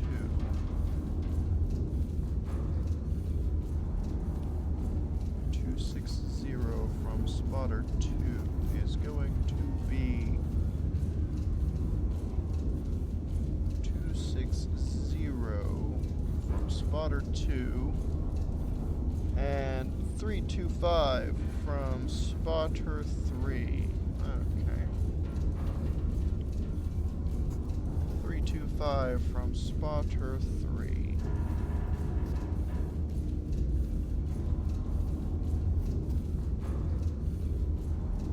765.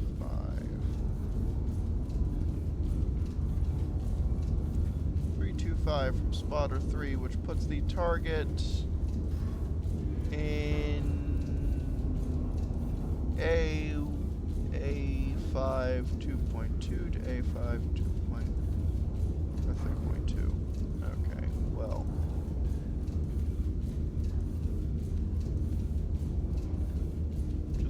Marker right there. You don't strictly need to put the marker in the center of one of the subgrids. What you need to do is you need to put the marker where the lines intersect. Infantry 3, distance 7.02 kilometers from spotter 1 and 6.03 kilometers from spotter 3. Right, so 7.02 6.02 kilometers from spotter 1.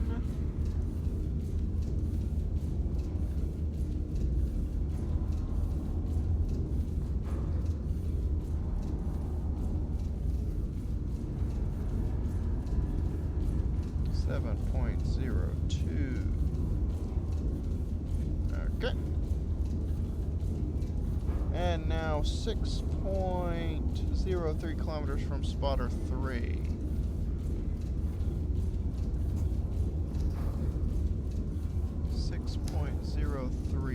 Kilometers from spotter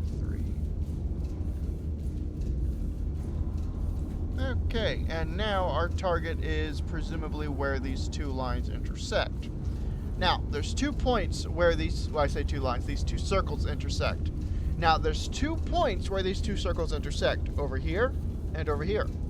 However, we know that the hostiles are, well, I say hostiles, they may very well be rioting civilians.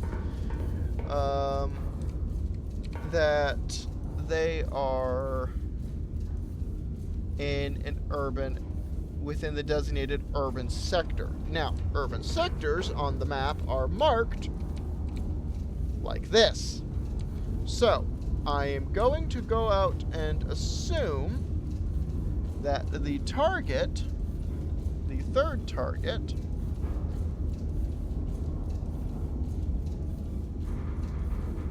is going to be basically right here. Okay, so now that we have the bearings set up, we can then remove these.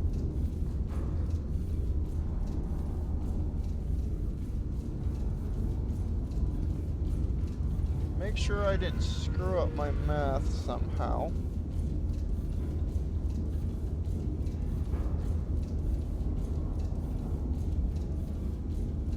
Okay, I do not think I screwed up my math. Because, you know, I say math. Here's the thing about math and me and math. I hate math. I do not like math. So, I do not like math.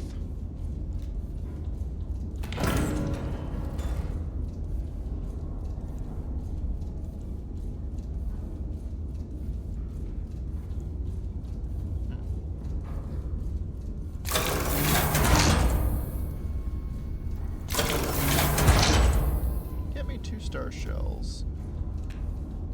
Get me 2 shells.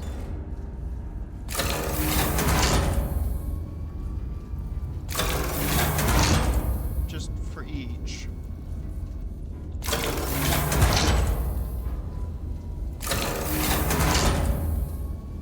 Anyway, what I was getting at is I do not like math. I do not like math. I have been told, however, that I am very good at math. Honestly, I'm not necessarily sure I believe it, but that's what I have been told. The thing is, and something that I'm not sure many people realize, is that a significant portion of warfare basically involves weaponizing math. Or in the case of artillery here, you're effectively weaponizing trigonometry, I believe it's called. I think. Actually, no. That needs to go over to the other gun.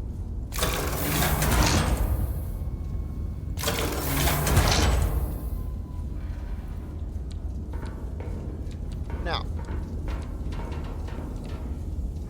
we have star, AP,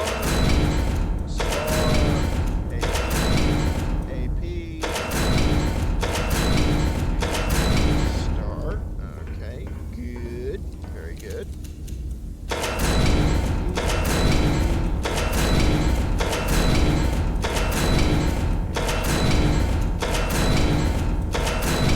All right, that's how I wanted the ammunition. So. Anyway, the point I was getting at is I'm not very good at math. Or at least, well, no. I don't like math. What's this, a fuse box?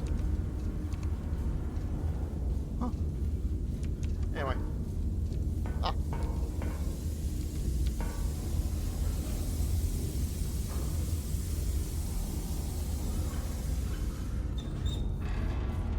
Need to keep that from happening. I do not like math. I have been told that I am very good at math. I am not necessarily sure I believe it, but that's what I have been told. The thing about warfare is that a significant portion of it basically comes down to weaponizing math.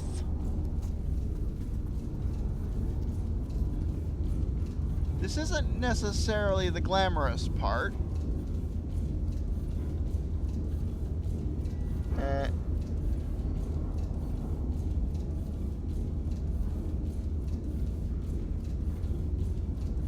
I just had a thought. And now I'm genuinely wondering how I unload a round from the,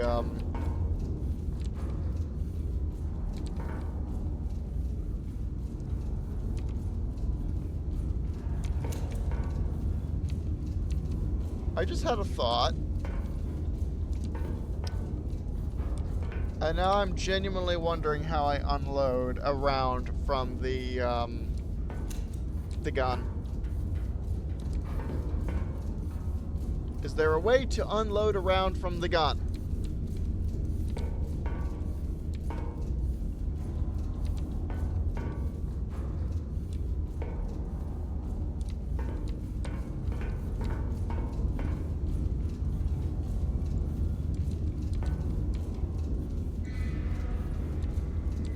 Anyway, what I'm getting at is a significant amount of warfare, of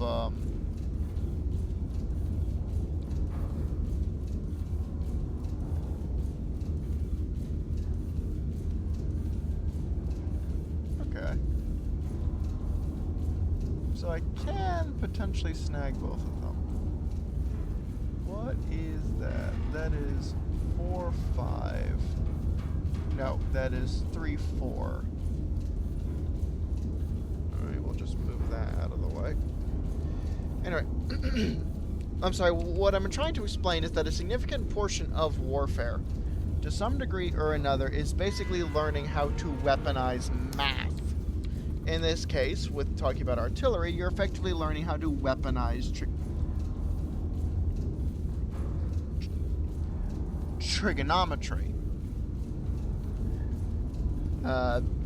It is, at least I think it's technically a type of math. So, I don't like warfare, but, I say I don't like warfare. I mean, I don't like war as something that has to happen. I don't think anyone should. But I do like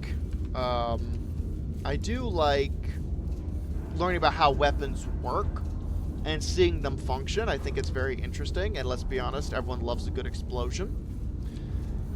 And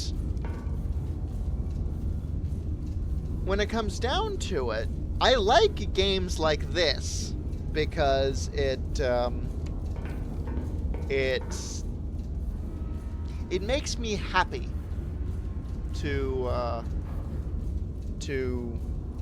see, basically just to play around with it. Range 8.24. It makes me happy. I like playing around with something like this. I just don't like math, the kind of math that that doing this would basically require. There we go. I need 2 powder charges, bearing to target. Apparently this is important. 264.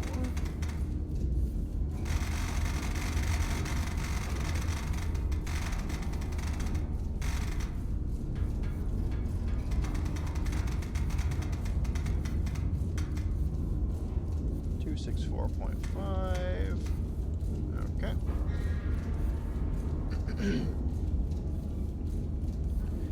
Anyway, the point I'm trying to get at is that I am not particularly a fan of math, and a significant portion of this game basically a significant portion of how this kind of thing works basically involves weaponizing math. So, it's a bit of a pain. Select amount of powder charge has already done that. Shell type HE. Bearing to target. Target is... what is the enemy infantry? Enemy infantry. Okay. To be fair, this device that I'm toying with right here is going to do a significant portion of the math for you.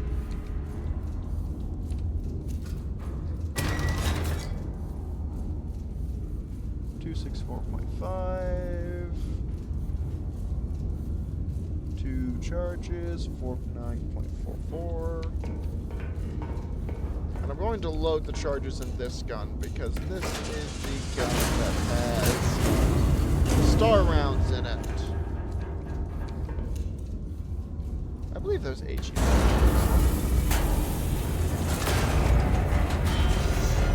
Yes.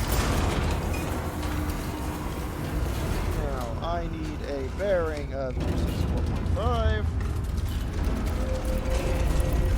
Nope, I need to go the other way.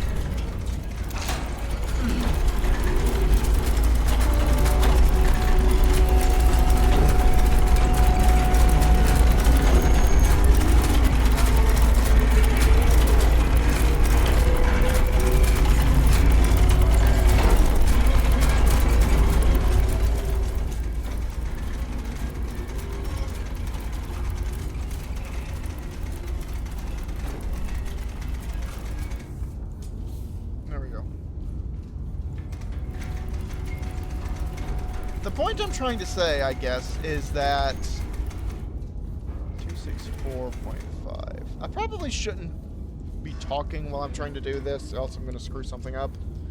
And I would rather not screw something up when I'm flinging around a 10,500 pound HE shell.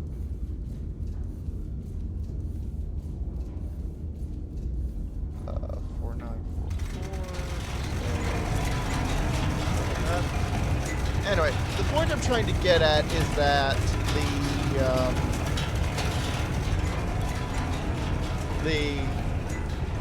this kind of work is going to require a significant amount of... It's going to require a significant amount of math that I don't particularly... Saying that I don't like it, I think, sort of gives the wrong impression. Because it's a... How do I explain? I'm not sure exactly how to explain it, but people say that I'm good at math, and it's not strictly... It's not easy? Is that a good way to explain it?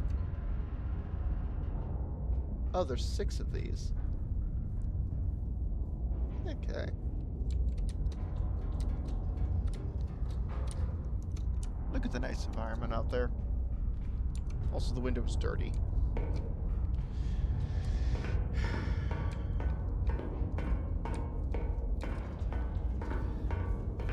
The point I'm trying to get at... What is this? Is this anything? This doesn't appear to be anything. Is that this kind of thing requires math, and math is something that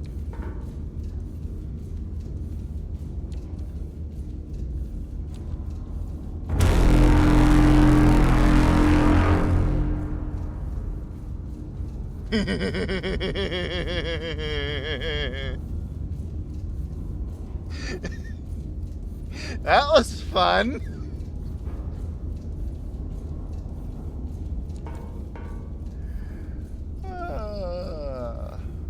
Anyway, this kind of thing requires math. I don't particularly like math. It's a bit of a headache. Also, if Iron Nest is positioned 3.3 kilometers outside of the city, then why is it saying that I am at minimum 4 kilometers? Unless the city's physically larger than this. Anyway, what elevation am I at? I'm at 41.1. I need to be at 49.4.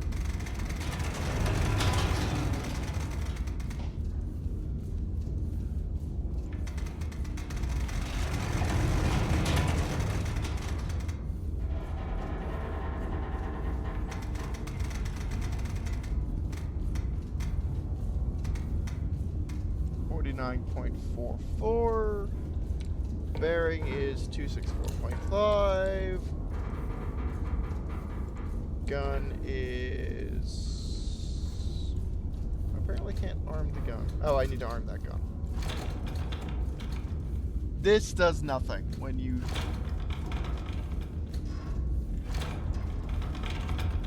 I assume it works like a dynamo. Like, doing this spins the, it creates an electrical charge which goes to fire the gun.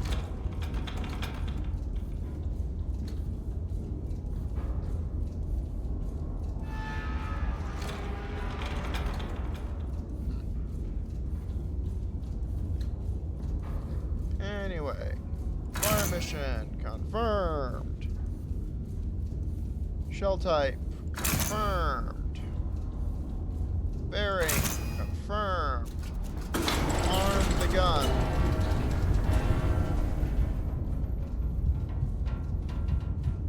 Ranging 49.44. Now you see, I was talking about math, and I've gotten distracted, and that's not good. 8.24. Okay, yeah. Range is confirmed. Gun is armed, and send it. And then the gun automatically resets to a loading angle, which I believe is 0 degrees. Let's see what happens. Now, the nasty thought I had was that I don't know where friendly positions are relative to the enemy. And as we already established, these shells have quite the blast radius. So what I wanted to do...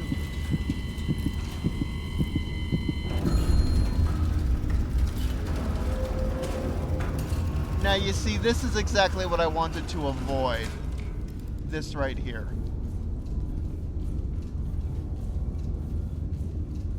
This is what I wanted to do. Also, did I screw up my math? I didn't think I screwed up my math.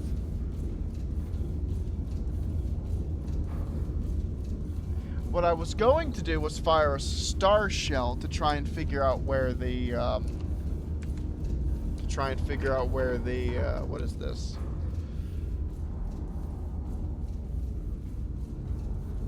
I was gonna fire a star shell to try and figure out where everything is.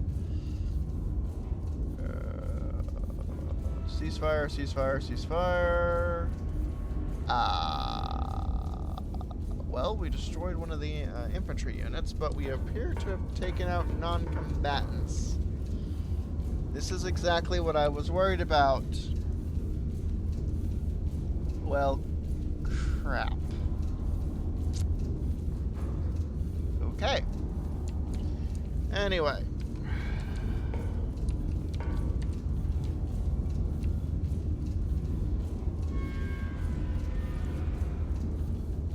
Remove that.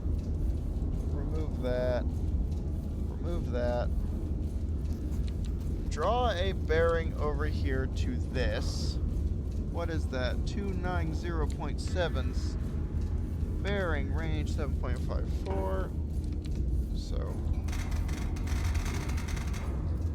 Now, I'm going to do the thing I should have done from the start.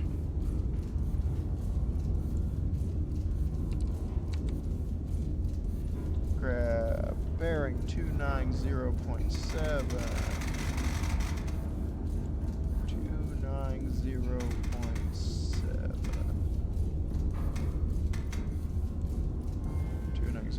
0.7. Calculate. Bring that up. Remove this one. 45.24, 290.7. 45.24. Load the gun first. HE. Star.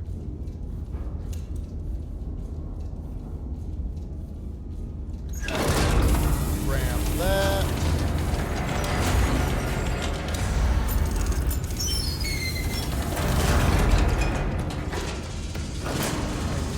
Powder charges.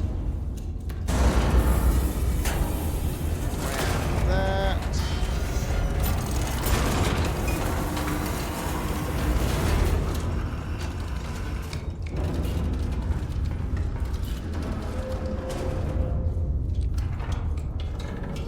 And then bearing 290.7.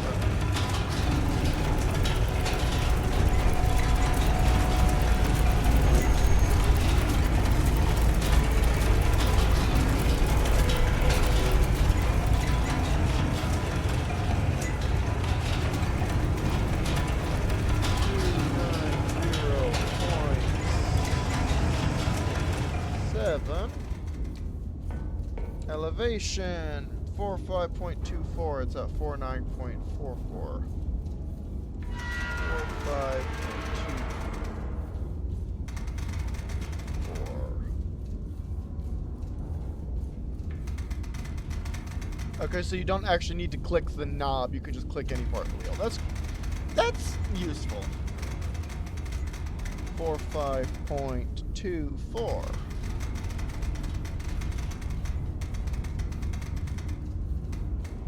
Or 5.24. Okay, and range 290.7, 4.24, or bearing 290.4, 290.7, 7.54. Okay, so.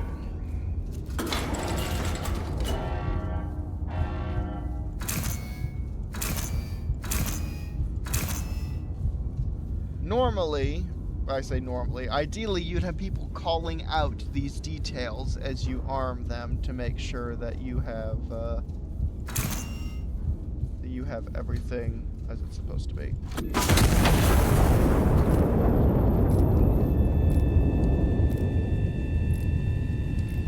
Now I'm firing a star shell so I can actually see what's going on, so I don't end up accidentally dropping a shell with a very large blast radius on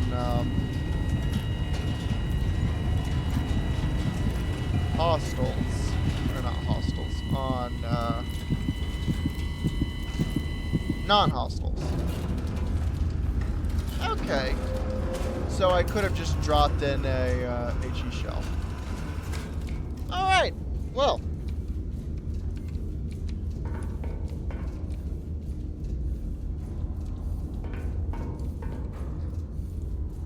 Oh yeah, there is already an HE shell in here.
Okay, a 45.24, bearing has remained exactly the same.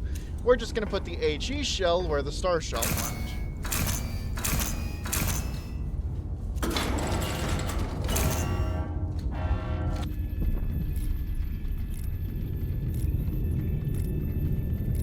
That That might have had something to do with the hearing losses, not service related.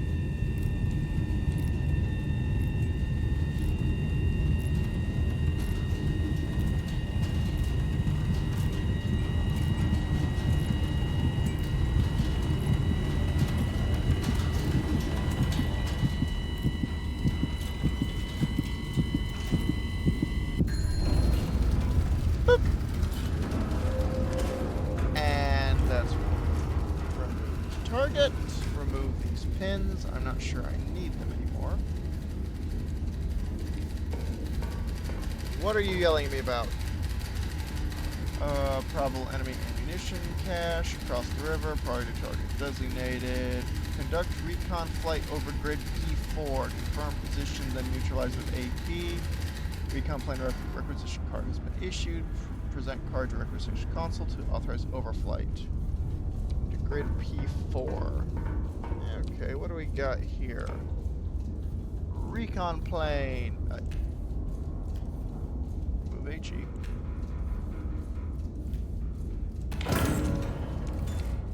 Grid P4.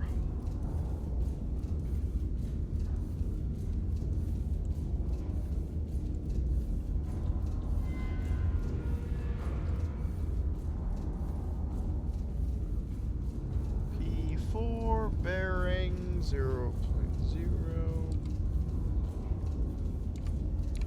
Actually, I think I'm gonna go for a bearing of 270.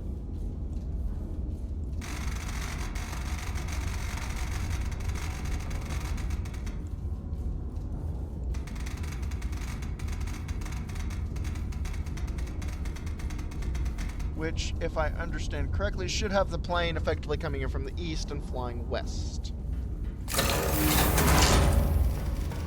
Authorize that. Yeah, that's what I wanted.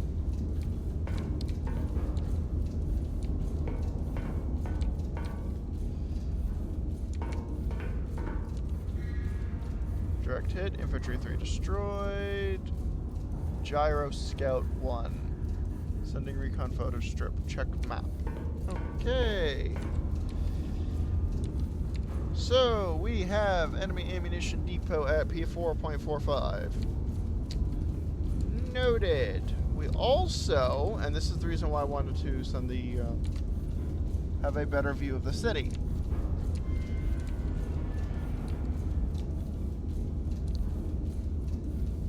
I think I'm going to have the recon plane come in. But I can requisition the recon plane again, I think.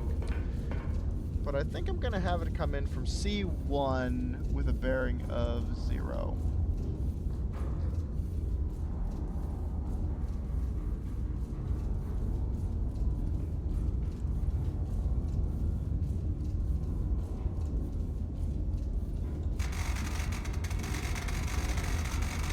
Or 180, which is effectively going to be the same.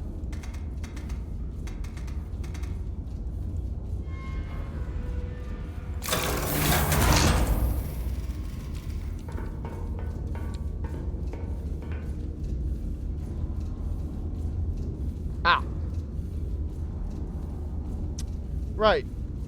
Most of those photos went entirely off the map.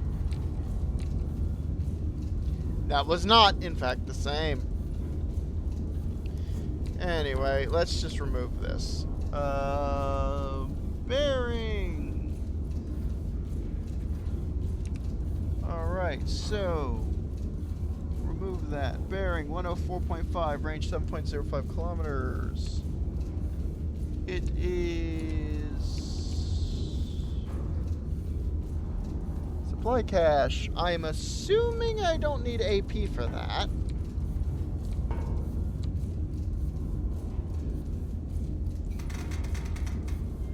.05, 2 powder charges. I'm going to go with HE.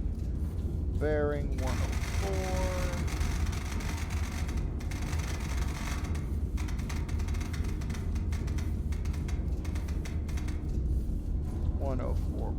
.5.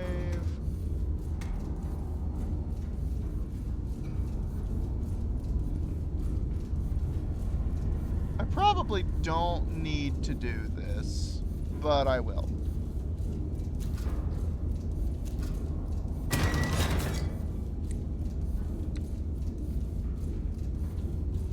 Remove that one, 42.3, and do I have a gun loaded? I do not, so I will use the left gun because that's where my is. That. Put the shell in the breech. Grab 2 powder charges. I want to do something silly.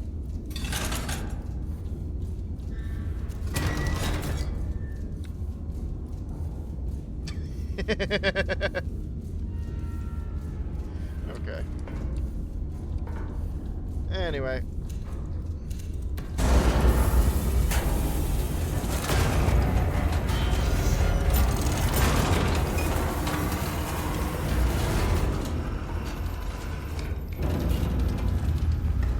And the target elevation is going to be 42.3.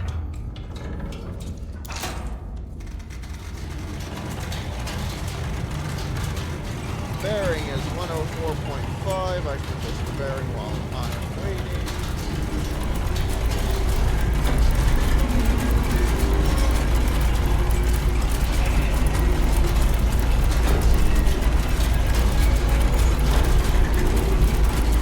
I probably should have turned it the other way.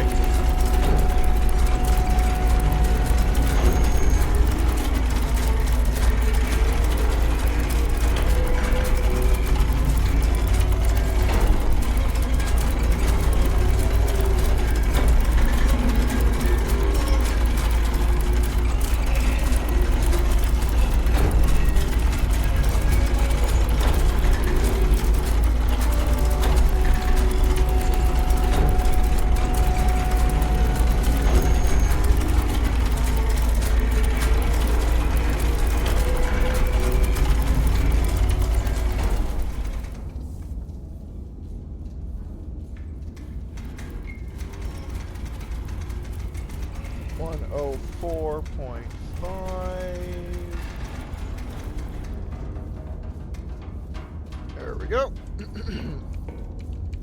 Gun elevation 45.24. I need 42.3.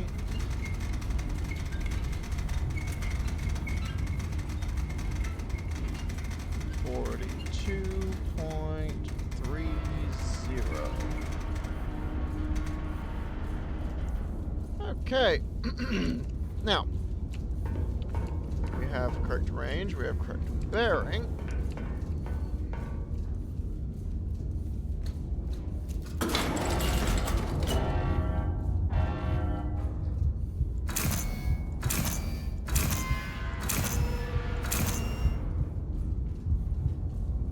Shell type, flight time, gun elevation 42.3, bearing 104.5, gun is armed. Alright, send it. Let's see what happens.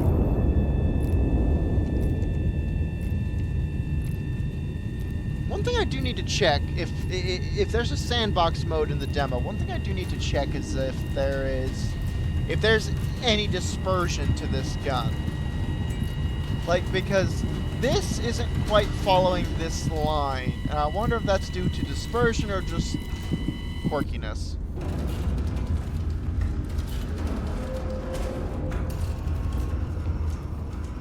Did we get it? Did we get it, or did that require AP?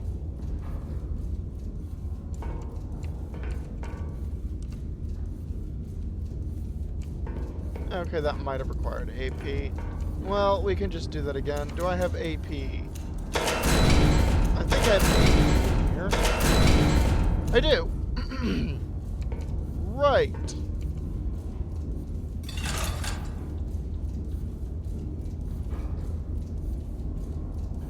Star, smoke, AP.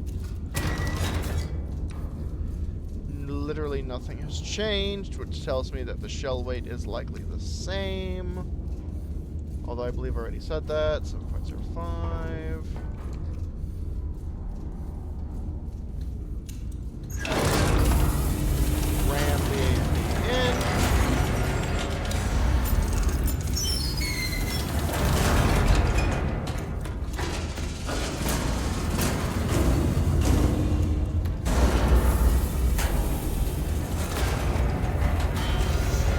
they said supply depot, and I did not necessarily assume.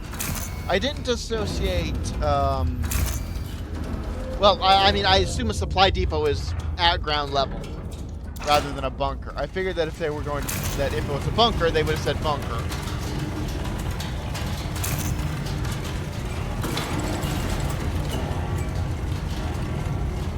Look at those massive cylinders to absorb the recoil. I think there's another pair of them down there.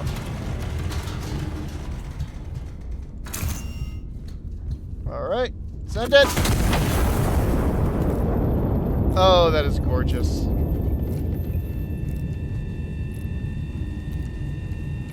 Now, let's see. Was AP what I needed?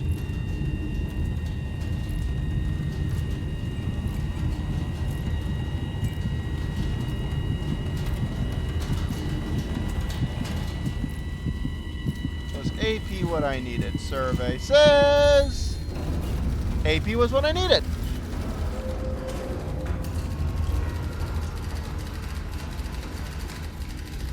Cache destroyed, well executed. 3 hostile infantry units remain in urban sector. Complete their destruction in detail. Okay, so ammo cache destroyed. Additional requisition granted. Huzzah! Now, do this the right way.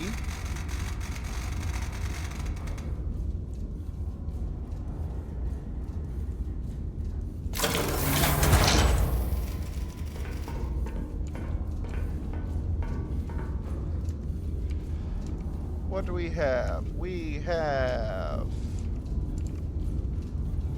lots and lots of non-hostiles. Noted. We have 1 hostile over there, and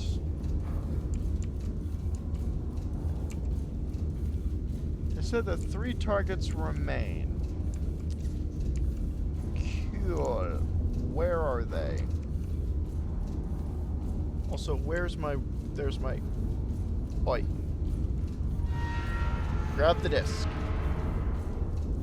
HE. I need HE. I mean, I could try AP for the smaller blast radius. 2.1.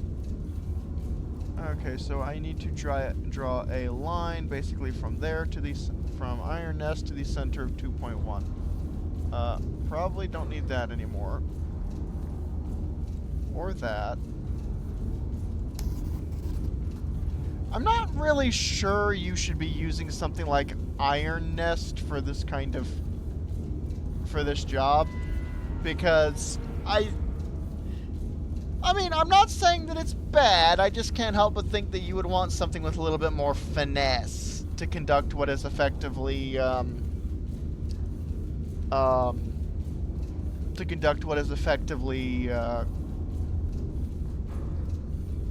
close fire support. Or close support of infantry. So this doesn't happen again. Bearing 261.6, range 8.38. Okay. Range 8.38. 8.38. I want HE. Not HECE, just HE. Bearing 261.6.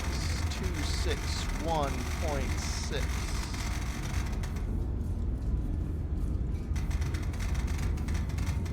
261.6. Target is infantry. I'm not sure if this is doing anything to the fire calculation, but here we go. Also, while I'm at it, remove that. Alright, get me another card. HE, 2 powder charges, elevation 50.28.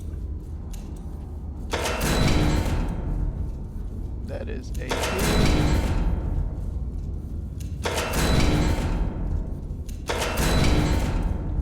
HE. Okay, now. Ram AG.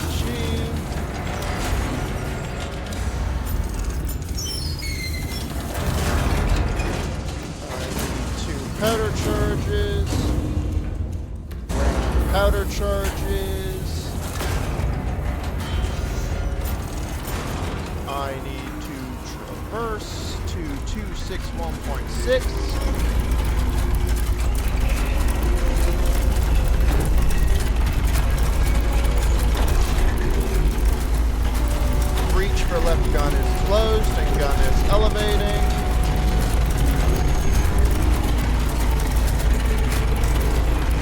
I would love to know the caliber of these guns.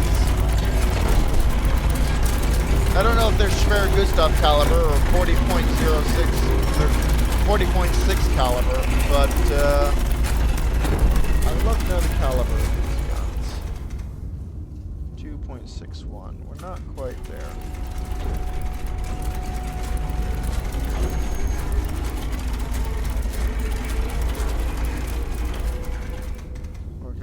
Shot it a bit.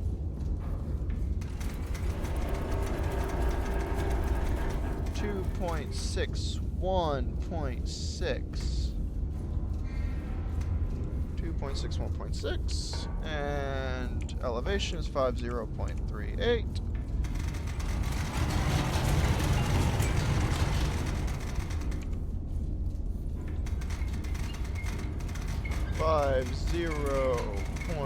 .38. Okay. Another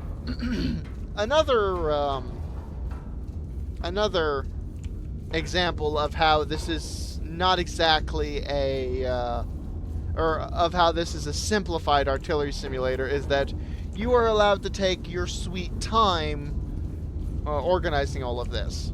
In actual combat, while you're trying to support ground troops that are actively engaged by the enemy, you're not really going to have the opportunity to take your sweet time. You're going to want to be doing things as fast as you can, because the longer you take, the more casualties that the guys you're trying to support are likely going to suffer.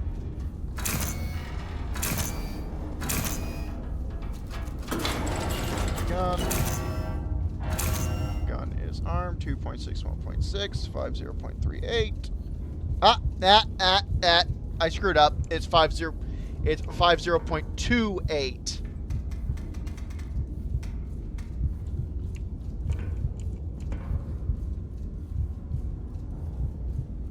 This is why we check. 8.38. Is it 8.38? Yes. 8.38. 261.6. And on the way.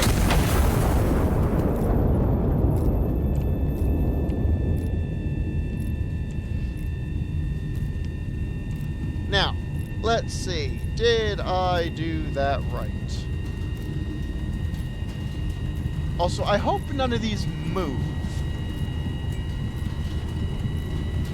I mean, I'd be kind of impressed if the game simulates them moving, but it would be a rather significant pain in the butt if they did. Hey, they're gone. Okay. I honestly don't know if that's enemy infantry or civilian riders.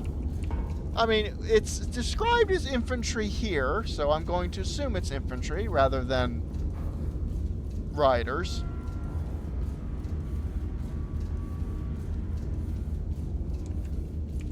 Although, if there was riders, wouldn't it say, like, riot on here? I don't know.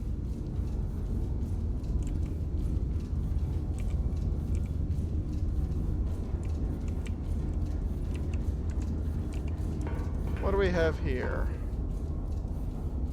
Okay. Direct hit, infantry 2 destroyed. Gyro Scout 1, check map. Now there's 2 more enemy infantry in here somewhere. And I don't know where. So what I think I'm going to do is I'm going to check, do I have any more star rounds? Yes, I do. Okay. I have some more star rounds. So what I'm going to do is I'm going to fire a star round. I don't need that.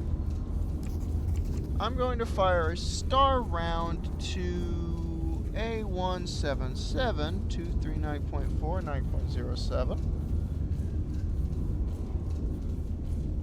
And basically,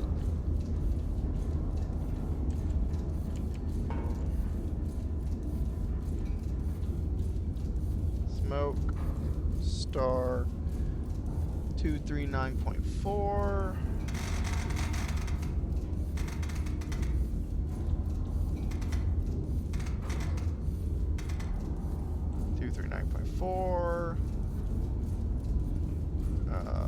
Range 9.07.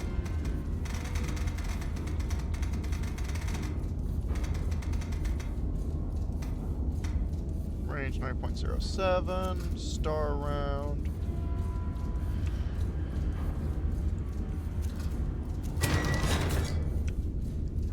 Star 54.42, 239.4. Okay.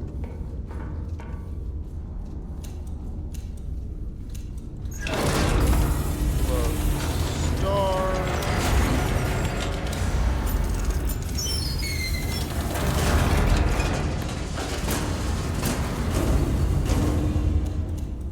Load powder.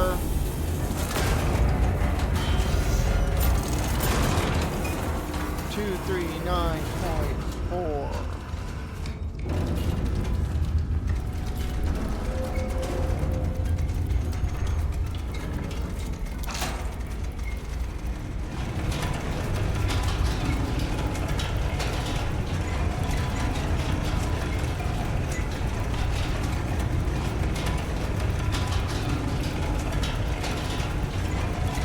I probably should have used the lever rather than the crank wheel. 239.4. 239.4. Elevation is 45.24. I need 54.24.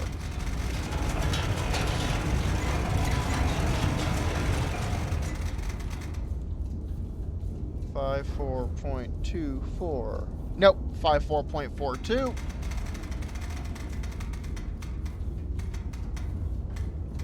Five 4.42, 239.4, 239.4, 5442, star. Right gun is armed, fire mission confirmed, shell type confirmed, bearing confirmed, ranging confirmed, gun is armed, on the way. Now, let's see what's over here.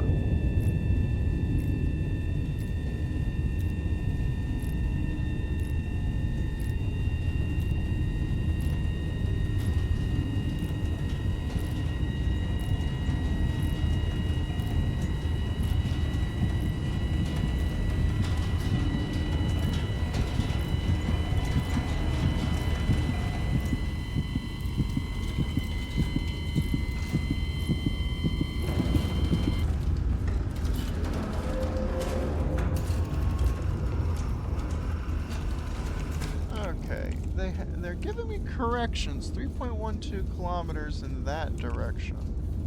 Oh. Okay, well, there's one group of hostile infantry. Can I? Yes. Okay, good. I can move that out of the way.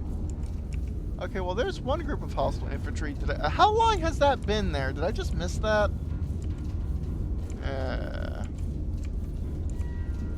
Okay, so there's one group of hostile infantry. Where is the other?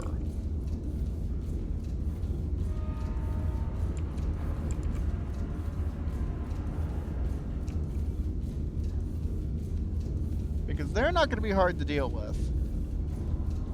My next question, though, is where is the other group of hostile infantry?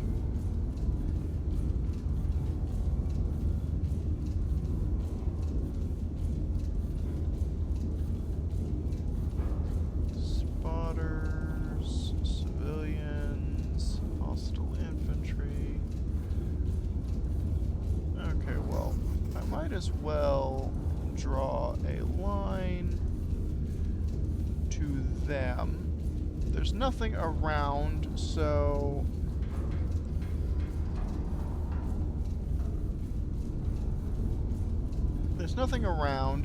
that's not going to be that big of a deal. I can just drop an HE shell on them without too much issue. I still think using Iron Nest for this job might be a little bit overkill. Mainly because of the sod and great big craters produced by Iron Nest. You know, because sod and great big cannon. So, if that's number 4, then where's number 5? Am I just blind?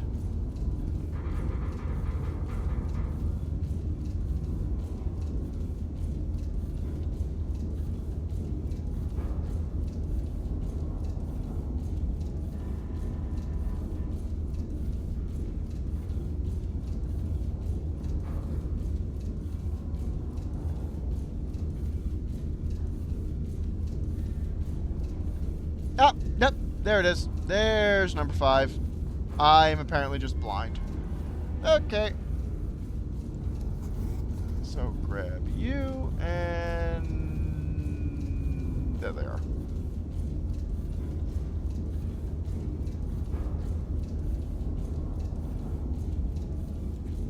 Alright, now, here's what I'm going to do. Do I have an HE shell? I have an HE shell. Okay, HE shell. Load the HE shell. Do I have an HE shell?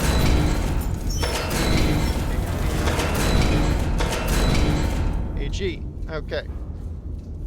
Load the HE shell.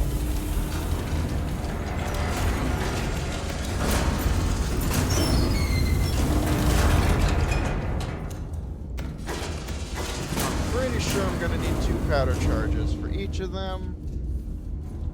So just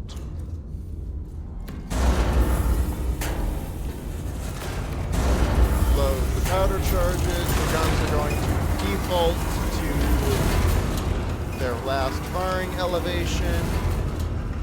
While they are doing that, I'm gonna HE select bearing 251.6. 1.6.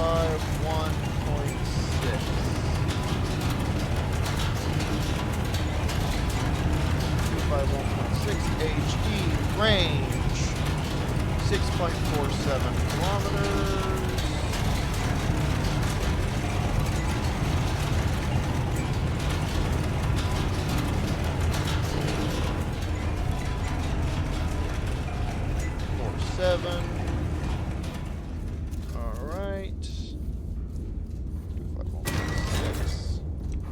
Grab me my first card. And then same thing except 6.87. A7. Bearing 272.3.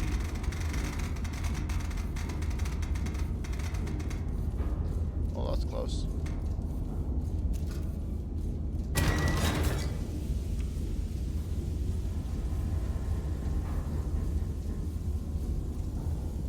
.82 and 41.22.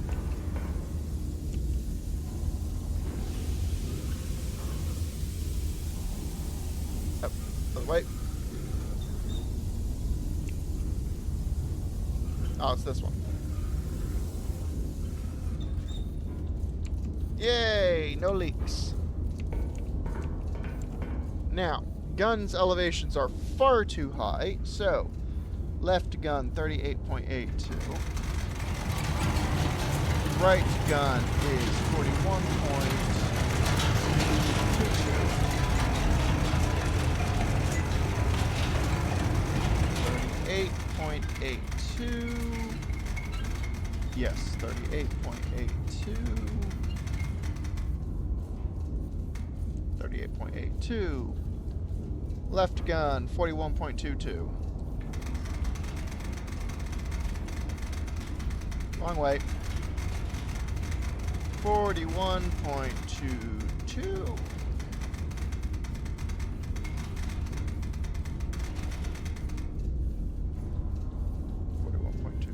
You know, it's funny. Of the 5 targets, only one of them was in close proximity to friendlies, and that is the first one I shoot at. You know, before I get the idea to check where the friendlies are with star shells. 251.6.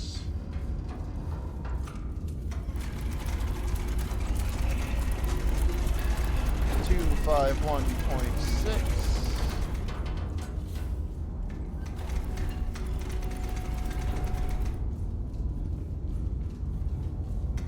251.6. Okay, so arm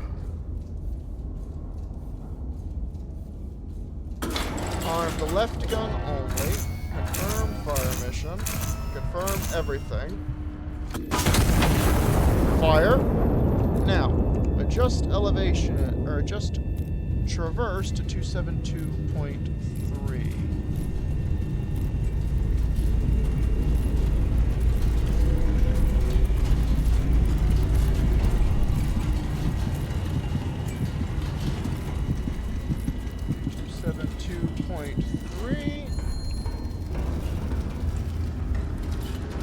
Target destroyed. Right. Okay, cool. Now arm the other gun, and yeah, you don't actually need to do that.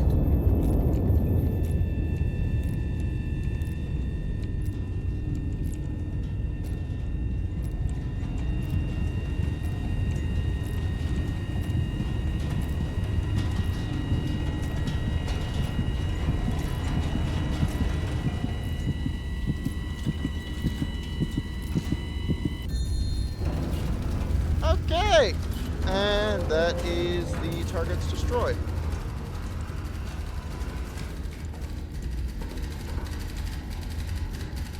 Three hostile units remain completely. Their destruction in detail. Sector cleared. Local garrison will consolidate from this point. Stand down until further orders. So bedtime. All right. All right. So that is fun. That is rather significant amounts of fun. So now I need to go take a nap. And I think this is where I'm going to end it off here, because I'm pretty sure I've been going for at least 3 hours. So where's my bed? There's my bed. The chains on the wall holding the cot upright. What's the newspaper say? We'll go through the newspaper. November 18th. The royal city is restored to the crown this morning as the general drives the anti-monarchist occupation from its streets. The city, His Majesty the King was from the streets. The city, His Majesty the King was pleased to learn, is almost majority intact. Okay. The something or other auto gyros delivered the city name. The general's something or other auto gyro artillery observation units have been credited for their decisive actions in the liberation of the city, marking what military observers are calling the first genuinely practical application of aircraft in warfare. Okay, so World War I didn't happen. Also, an auto gyro kind of looks like a helicopter with a propeller in the front. From my understanding, the helicopter-like blades are unpowered. It takes off like a plane. The helicopter-like blades are just providing lift in the same way that a plane's wing would provide lift. A source of military intelligence described the aircraft as, quote, a significant advancement in the science of knowing where things are, and noted that this provides a crucial first step in blowing things up.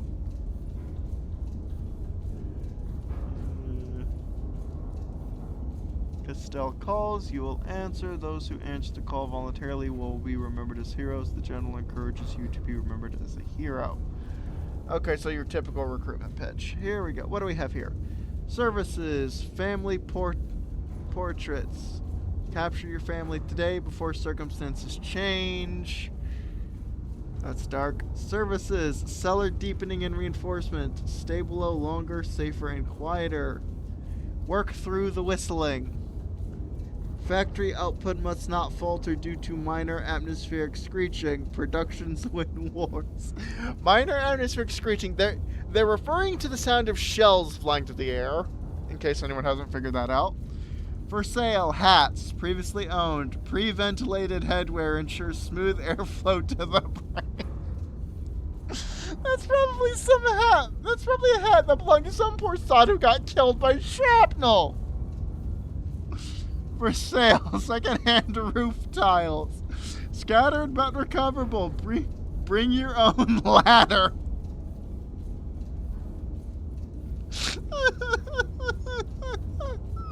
Help wanted, iron workers, immediate, previous staff liquidated, apply at once, tools still warm.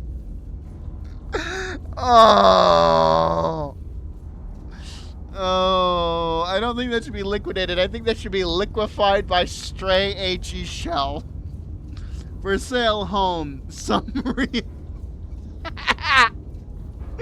For sale, home, some reassembly required. Loud noises build character. Citizens are encouraged to endure with enthusiasm. Inventor claims to have trapped lightning in a jar. Senor Delegato of Zaragoza claims success in capturing, quote, infinite electricity within a reinforced glass vessel. The Ministry of Fraud Prevention is shocked by the claim. Shocked. Har. For sale, one slightly used crater, ideal for pawn, seller, or conversation piece. Rumors are dirty. Do not carry them in your mouth. The children are our future. Volunteer them. Oh, these newspapers are great. What's this? Counter battery. Enemy forces have deployed artillery across the river in response to recent operations. This was anticipated. Iron Nest has been cleared for active engagements under direct fire conditions for the first time, so they're going to be shooting back. Uncontested engagement. Enemy forces have been caught mid-resupply in an exposed position. No counter-battery threat has been identified in the sector. High Command has authorized engagement at Iron Nest's discretion. Alright, well, both those look interesting, but I think I'm going to call it for now. Oh, what's this? I got medals.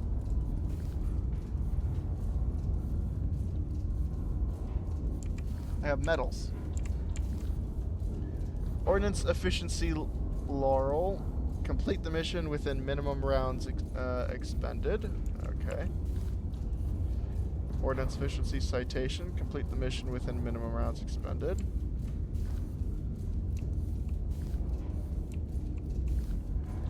Measured Fire Star. Conducted fire operations within with minimal allied casualties. Marksman's Cross. Maintained exceptional average accuracy across all fire missions. Unbroken Volley Medal. Sustained consecutive kills across successive fire missions. A Stir Service Medal. Completed the mission requisitioning only the minimum assets necessary. Okay. So you can go back and do more. What's this? Salvo Commendation. Destroyed 3 targets in rapid succession. Counter battery commendation. Not commendation. Eliminated all enemy counter batteries with time to spare. A Stir Service Medal. Completed the mission requisitioning only the minimum assets necessary. No quarter cross. Eliminate all enemy units in the operational sector. Okay, so just kill everything. Uncontested engagement. Ordnance Efficiency Cross. Highest kills per shot ratio across a minimum of 20 enemy kills. Sustained consecutive kills across successive fire missions. Requisitioned and deployed a substantial volume of assets over the course of the missions. Single impact star. Destroyed multiple enemies with a single shell impact. Okay. Alright, so you've actually got quite a lot to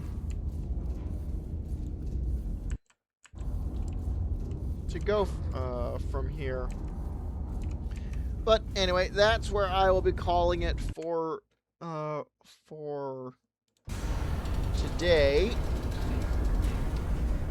This is a very fun game, and I will most certainly be getting it when it comes out. And if I'm going to be entirely honest, yeah, this I am very I am very happy with this. I don't know if impressed is the right word. It probably is. I like it. I honestly do. It's this is gonna sound kind of funny considering that this is gonna sound kind of funny considering that we're talking about Sod and Great Big Artillery here, but it's actually quite relaxing. Just, you know, plotting things out and then firing shells that are over 11 feet long and slinging them across the area. It's probably not relaxing for the poor Sod on the other end of the 10,000 something pound HE shell, but it is quite nice and I like it. And I will be returning to this at some point within the demo. Am I going to be able to play the demo after the next fest is over? I don't know. But I'm going to be returning to this, and I'm going to I'm going to be trying those other two missions to see what those are like, particularly the counter battery one. I saw someone did a YouTube video on that. I think it was Panzerpaw, and that looks interesting.